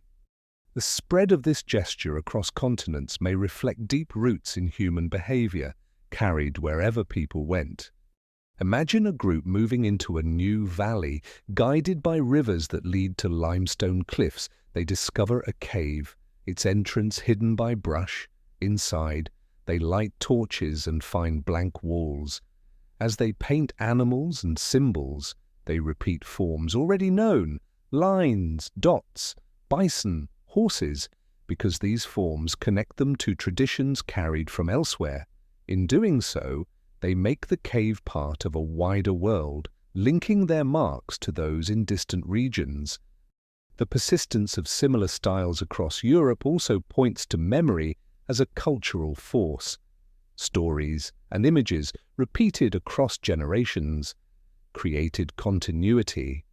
Even if groups were separated for centuries, when they came into contact again, familiar motifs may have been recognized, serving as common ground. In this way, art was not only local expression but also a tool for unity, a way of bridging distance and time. In the larger story of cave art, the mystery of shared styles highlights the complexity of Ice Age societies. They were not isolated bands living in complete separation. They were part of wider networks, exchanging materials, ideas, and traditions. The recurrence of similar motifs across vast regions shows that imagination was not bound to one place, but flowed across landscapes. Cave art thus becomes not only a record of survival, but also a record of connection, reminding us that even in the depths of the Ice Age, Europe was linked by shared visions. Among the most haunting images in the caves of Ice Age Europe are the hand stencils. Unlike the grand animals or abstract signs, these images are personal. They show the outline of human hands, pressed against stone, surrounded by pigment, blown or dabbed around the skin. When the hand is removed, its negative imprint remains, stark and unmistakable, across Spain, France, and beyond. Such stencils appear again and again, forming silent declarations of presence that reach us across tens of thousands of years. The technique is straightforward. Pigment, often red ochre or black manganese, was ground to powder and mixed with liquid. It could then be blown through a hollow bone, reed, or directly from the mouth, covering the area around the hand. When the hand was lifted away, the empty silhouette remained. Some stencils are small, some large, some overlapping. Fingers are spread wide or held together, sometimes bent. Each variation creates a slightly different shape, a unique marker of the individual who stood there. Archaeologists have studied these stencils in detail. Measurements of finger proportions reveal that many belong not to adult men, as once assumed, but to women and even children. This discovery changes the way we see Ice Age art. It was not the work of a narrow group of hunters or shamans alone. It involved families, communities, and individuals of different ages and sexes. The caves were spaces where everyone could leave a trace, not only the skilled painters who created elaborate animal scenes.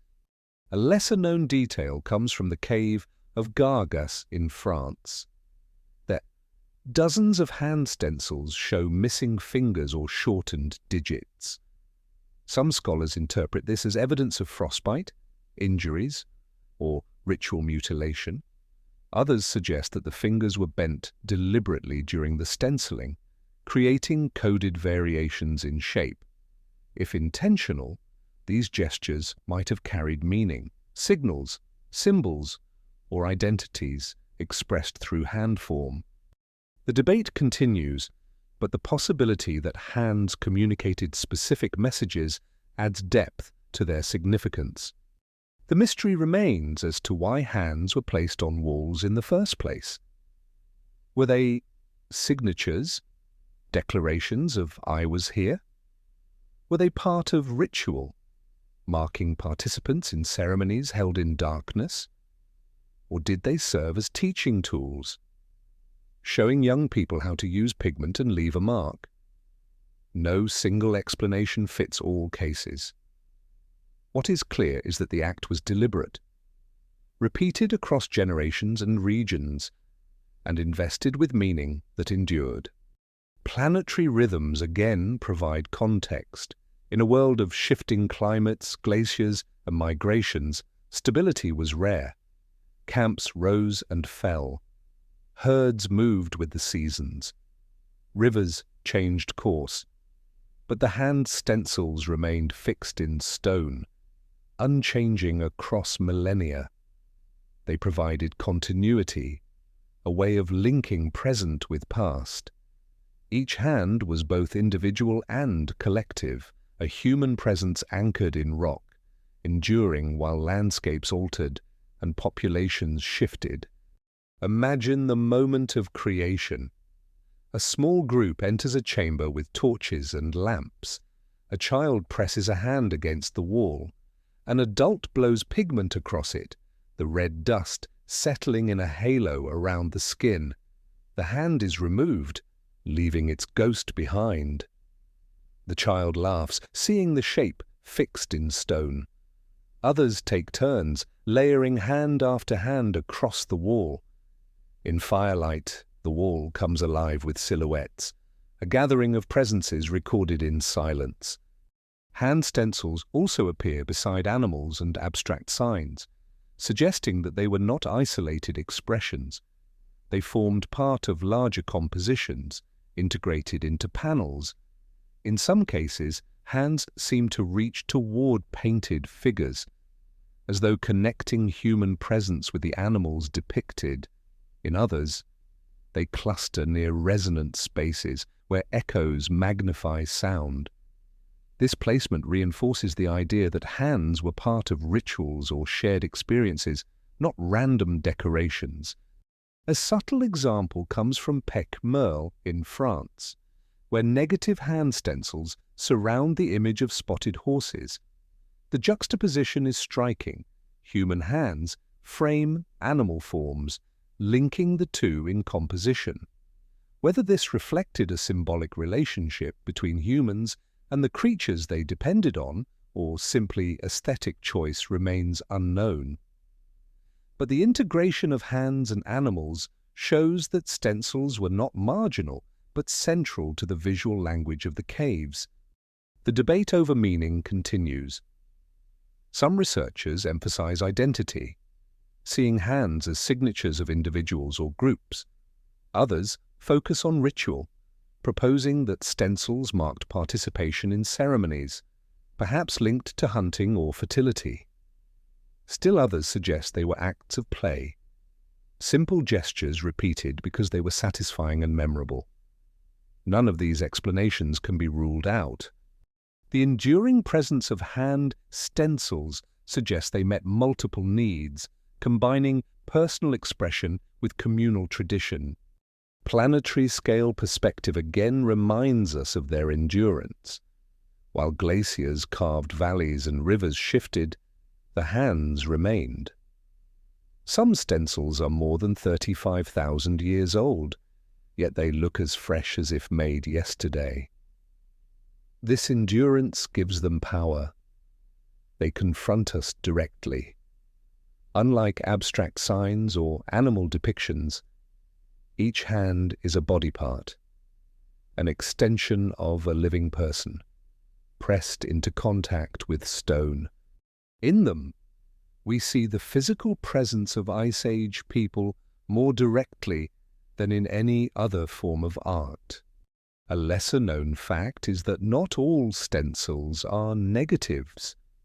In some caves, positive handprints appear, where pigment was applied directly to the palm and then pressed against the wall.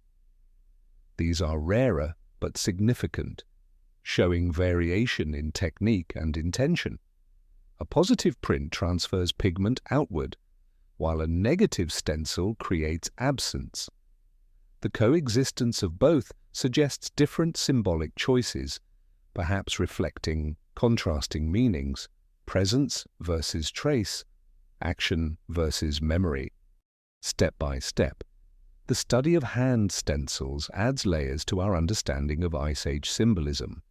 They show that art was not limited to skilled representation of animals, but included simple gestures accessible to all. They reveal the participation of women and children, broadening the image of who created cave art. They suggest communication, whether through finger positions, placement, or association with other images. And above all, they reveal the human impulse to leave a mark, to anchor identity in stone. Imagine returning to a cave centuries after the first hands were placed. A new generation enters, carrying torches. They see the old stencils on the wall, faint but visible. They add their own, layering presence upon presence. In this way, the wall becomes a palimpsest of hands, a record not of one moment, but of many. The tradition persists, binding generations across time, carried forward by the simplest gesture, the press of a hand against stone. In the larger story of cave art, hand stencils hold a special place. They bridge the gap between personal and collective, between body and symbol. They remind us that art begins not only with animals or signs, but with the human body itself. In their stark silhouettes, we see the earliest declarations of identity preserved across the ages. They remain among the most powerful and immediate connections to Ice Age life, silent but enduring. Human presences reaching out from the darkness. Across the long span of the Ice Age, survival depended on the cycles of animals. Herds of horse, bison, and reindeer migrated across the plains, moving with the seasons in search of grazing land. Human groups followed, timing their movements to these rhythms. In the walls of caves, archaeologists see traces of this seasonal life. The images may not be literal calendars, but many scholars believe they reflect the cycles of migration and hunting that structured existence. The art becomes a record of seasons, of abundance and scarcity, of the great hunts that defined survival. The European landscape at this time was shaped by contrasts. Winters were long, summers short, and food supplies fluctuated sharply.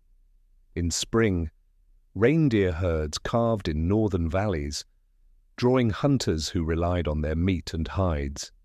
In autumn, herds of horse and bison gathered on the steppes, offering another chance for sustenance.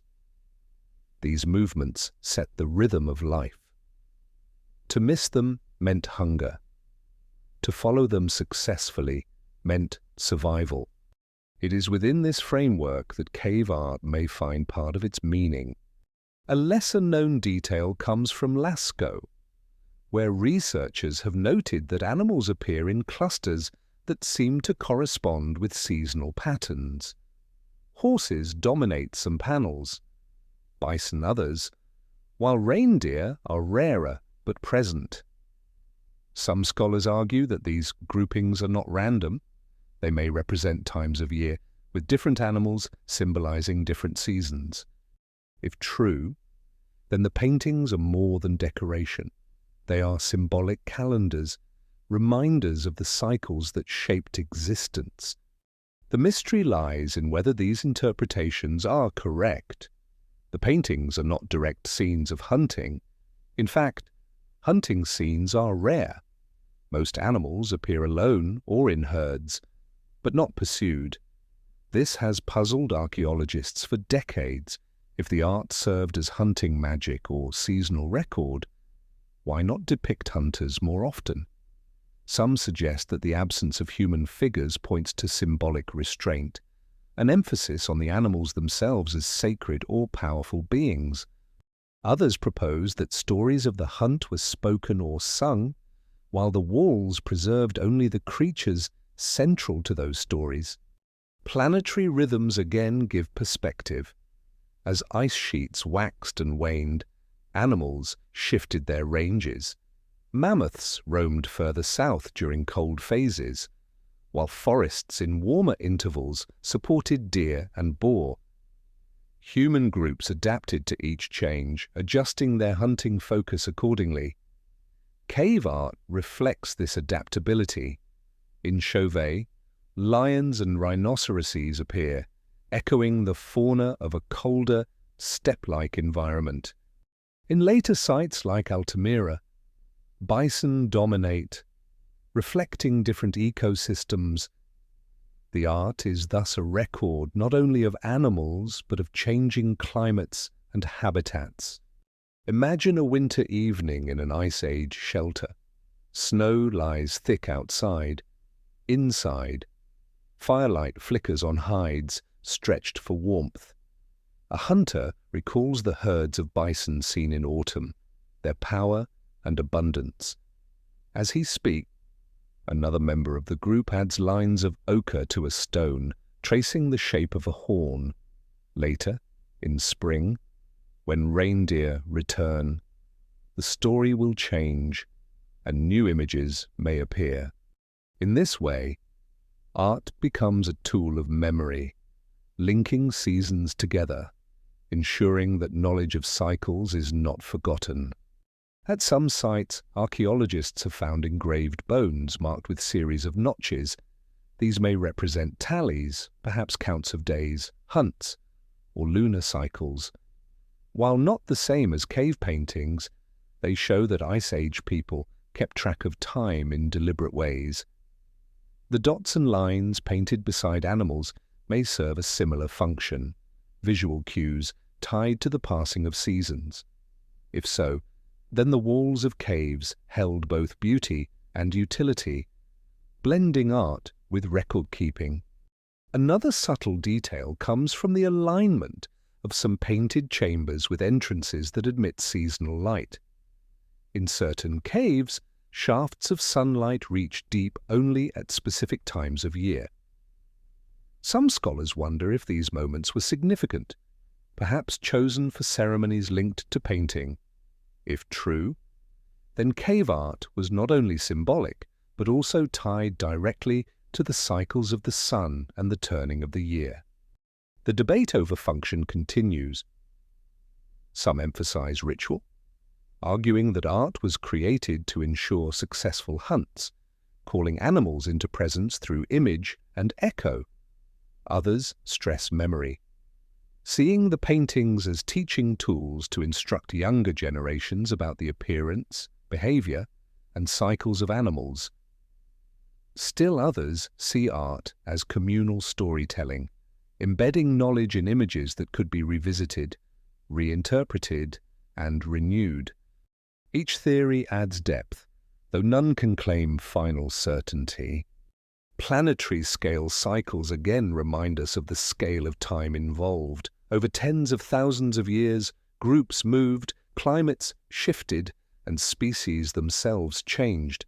Yet through it all, animals remained central, whether mammoth, bison, or horse. They dominated both survival and imagination. Cave paintings carry this continuity. They show that art was not an isolated luxury, but a reflection of the most basic rhythms of life: the pursuit of food, the timing of seasons, the movement of herds. Imagine walking into the Hall of the Bulls at Lascaux. Above, immense figures of horses and bull and deer stretch across the ceiling. Their flanks gleam in red and black. In torchlight, they seem alive, running in endless circles. To those who painted them, these animals may have been more than images. They may have been symbols of cycles, reminders of migrations, promises of return. In their presence, hunters could recall past abundance and anticipate future hunts. The cave thus became a place where time itself was painted. A lesser-known fact is that some animals are depicted with unusual details, such as pregnant bellies or seasonal coats. These details suggest careful observation. They may indicate specific times of year, spring births, winter thickness, autumn migrations. If intentional, such depictions strengthen the idea that art served as a record of seasonal change. The walls of caves may have held knowledge as well as beauty, functioning as archives of ecological awareness. The persistence of animal imagery across regions also reflects shared traditions. Groups separated by mountains still painted the same species, emphasizing their central role. Whether in France, Spain, or Germany, horses and bison appear again and again. This repetition links distant groups into a shared symbolic world. It suggests that the cycles of the hunt were not only local concerns, but part of a continental rhythm, shaping the art of Ice Age Europe as a whole. In the unfolding story of cave art, the animals painted in herds, often without hunters, reveal the deep bond between humans and their environment. They embody the cycles that structured survival, the migrations that determined life and death. Whether symbolic, ritual, or mnemonic, They reflect the seasonal pulse of the Ice Age world. In their endurance, they remind us that art and survival were inseparable, bound together in the great cycles of hunt and season. For tens of thousands of years, the chambers of Europe's caves echoed with torchlight, pigment, and ritual. Then, slowly, the visits ceased. The walls fell silent, their paintings left behind, the animals, the hand stencils, the abstract signs all remained, but no new marks were added. This long pause, sometimes stretching for millennia, is one of the great mysteries of Ice Age art. Why did people abandon the caves that once held so much symbolic power? Archaeologists trace this silence through layers of sediment and soot. In some caves, evidence shows repeated visits over thousands of years, followed by sudden absence. At Lascaux, paintings dated to around 17,000 years ago are among the last major works of the Upper Paleolithic. After that, no new images appear. In Chauvet, the earliest paintings are around 36,000 years old, yet by 25,000 years ago, the chambers were deserted. The tradition of painting caves faded, though portable art and ornaments continued. One lesser-known detail comes from Cosca Cave, whose entrance lies beneath the Mediterranean near Marseille. Today the cave is underwater, but in the Ice Age it was on dry land. Its walls hold paintings of horses, ibex, and seals, dated to around 19,000 years ago. Soon after, rising seas flooded the entrance, access became impossible, and the art was sealed away. This example shows how planetary change itself could erase access, forcing people to abandon decorated spaces. Similar processes may have affected other caves, blocking entrances or altering landscapes.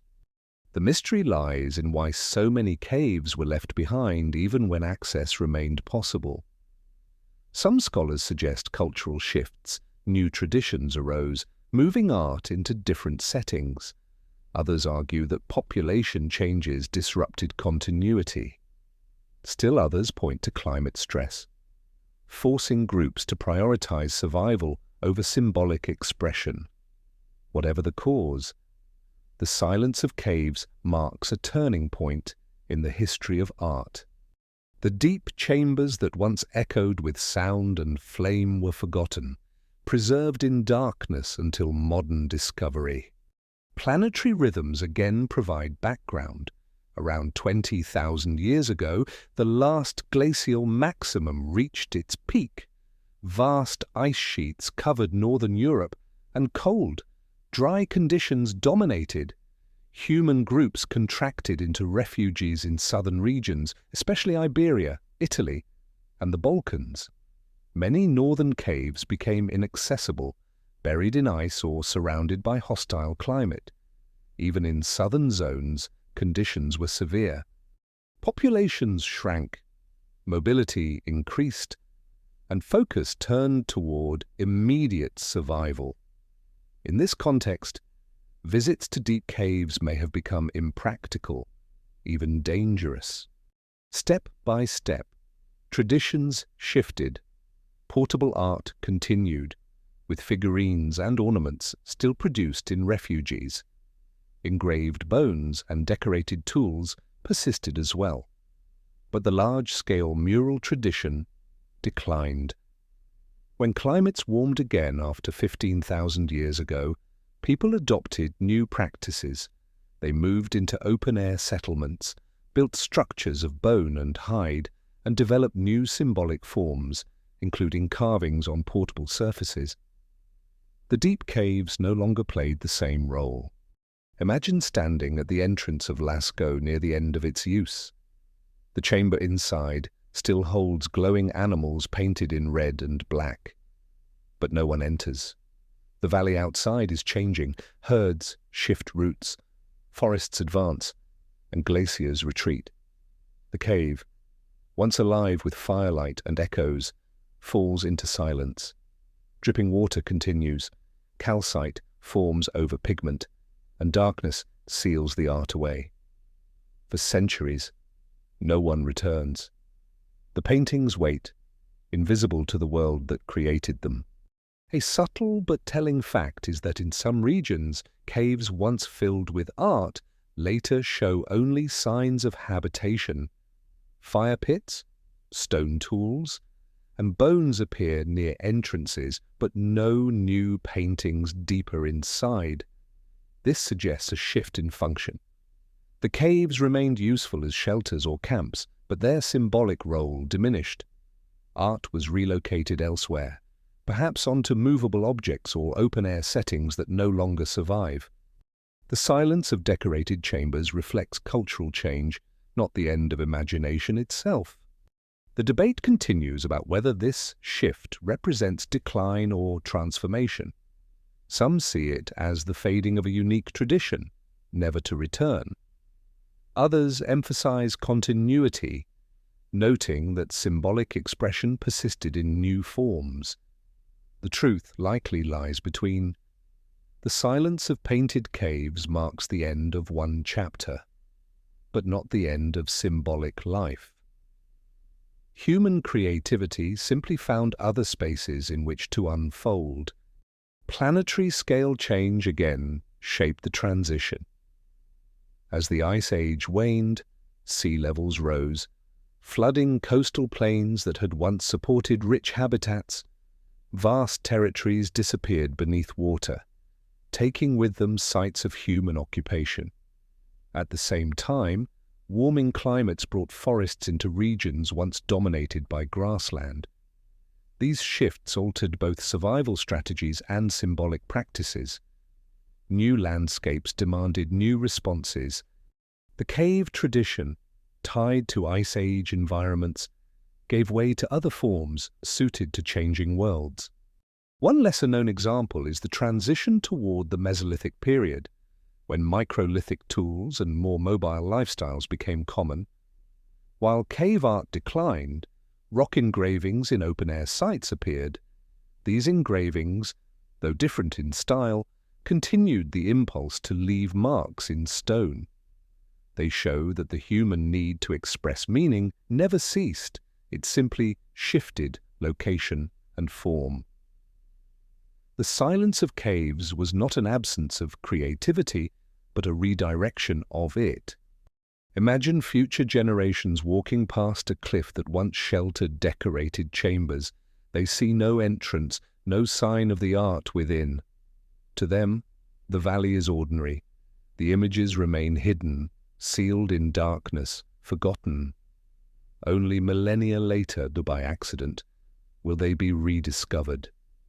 This long silence, stretching across thousands of years, preserved the paintings as if in a vault. Without abandonment, they might have been destroyed by later use. Ironically, forgetting ensured survival. In the larger story of cave art, the long silence of forgotten chambers highlights the fragility of traditions.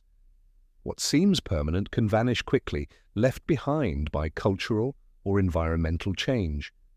Yet silence is also part of continuity. It allowed the art to endure, untouched until rediscovery. Today, when we stand in these caves, we see not only the paintings but also the absence of those who once made them. We see both presence and silence, both creation and abandonment.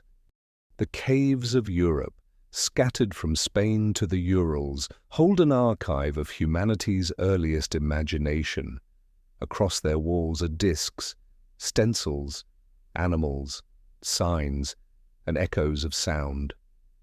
Yet the ultimate origins of this tradition remain uncertain. Who first painted? Was it Neanderthals long before modern humans arrived, or was it the newcomers, Homo sapiens, bringing symbolic practices from Africa and the Near East? Archaeology has revealed dates, pigments, and techniques, but the question of beginnings is still unresolved. What endures is the art itself, marks preserved in darkness, reminders of a shared human urge to create meaning. The endurance of cave art is remarkable. Over tens of thousands of years, through cycles of ice and thaw, through advancing glaciers and retreating forests, the pigments remained. Red ochre, ground from iron-rich minerals, clings stubbornly to stone. Charcoal, once part of a burning branch, still outlines the flank of a horse. In some caves, calcite has flowed over images, sealing them beneath mineral layers like pages in a closed book. When rediscovered, these paintings appear almost fresh, though their makers lived in a world unimaginably distant. A lesser-known fact is that some caves preserve footprints alongside paintings. At Chauvet, the tracks of a child and a wolf were found pressed into the soft floor, side by side. Their meaning is unknown, but their presence transforms the art into lived space. It was not only paintings that endured, but traces of movement, as if the cave itself recorded both image and life. These footprints, frozen in time, stand beside the walls of lions and rhinos, connecting human presence with symbolic expression. The mystery of purpose continues to surround these images. Did they serve as rituals to secure successful hunts, calling animals into presence through image and sound? Did they act as teaching tools, recording knowledge of species and behavior? Were they expressions of identity, connecting groups across vast regions? Or were they simply acts of play, of joy in leaving a mark on stone? No single explanation fits every cave, every image. The truth is likely layered, as complex as the human groups who painted them. Planetary rhythms shaped both the making and preservation of this art. As glaciers locked water into ice, sea levels dropped, opening plains where people hunted and traveled. As climates warmed, forests returned, altering the animals that dominated the landscape. Yet through each change, the caves remained stable, sealed environments where pigment could endure.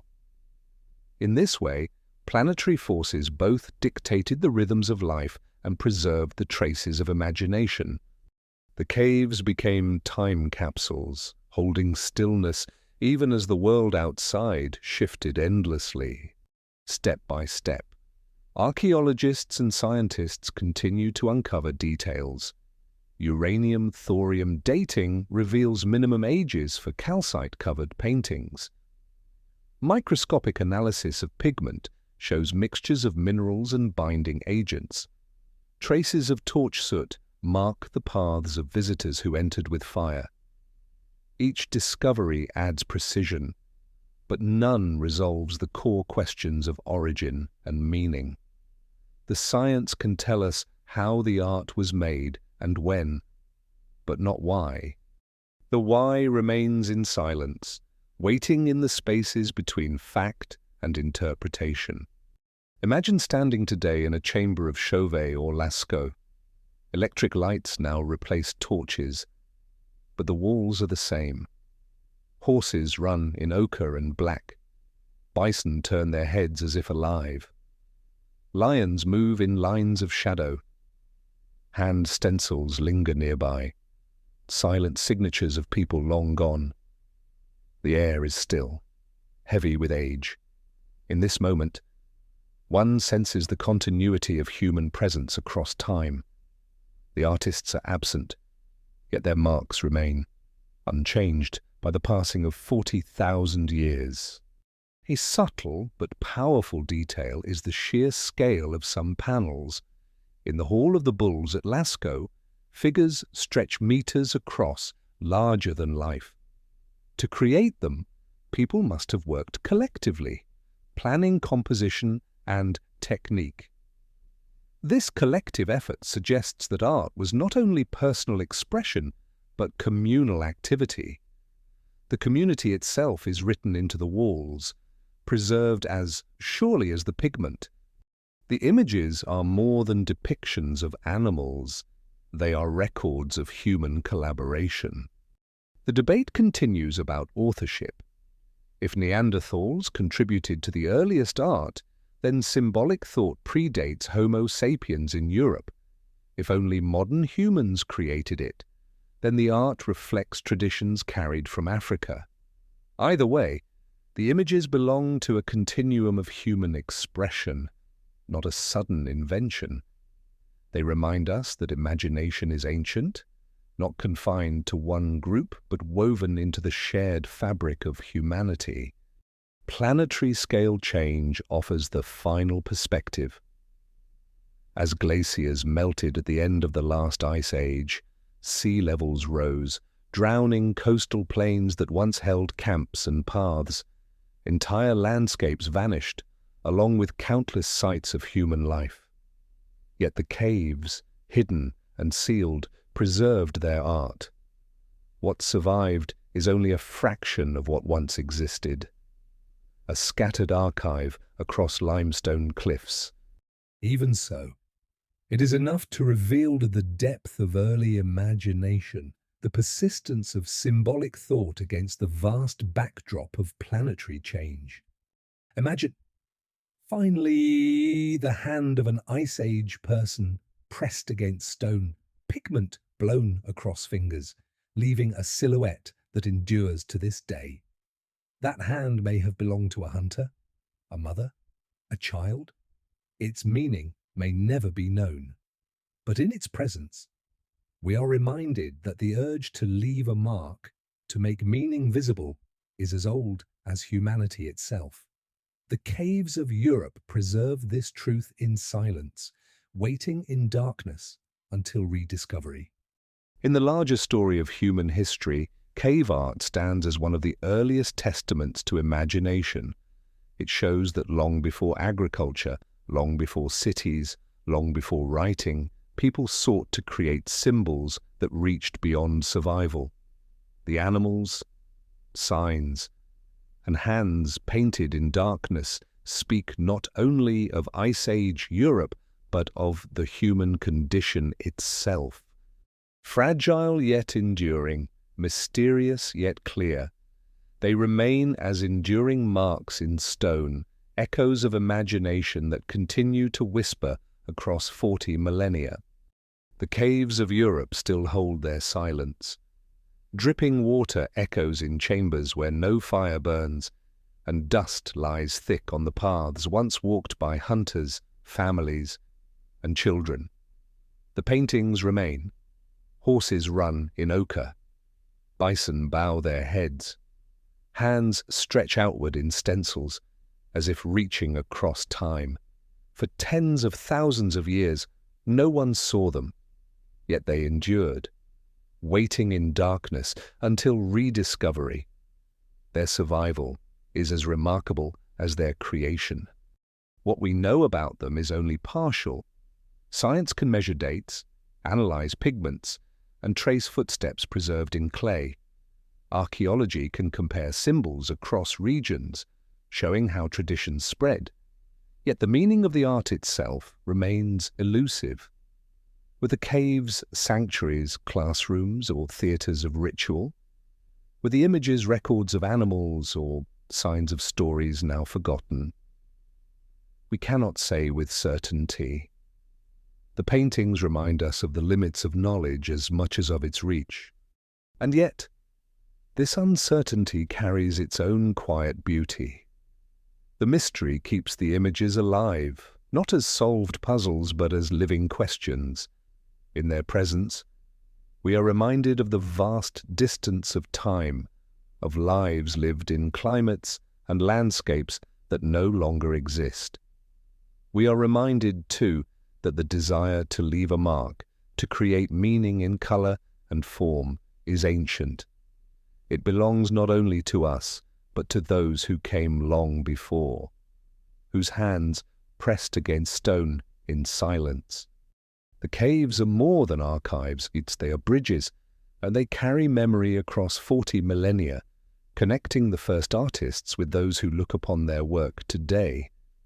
In their endurance lies a lesson that meaning survives not in certainty, but in persistence. The images remain, fragile yet steadfast, whispers from the deep past carried forward into our present.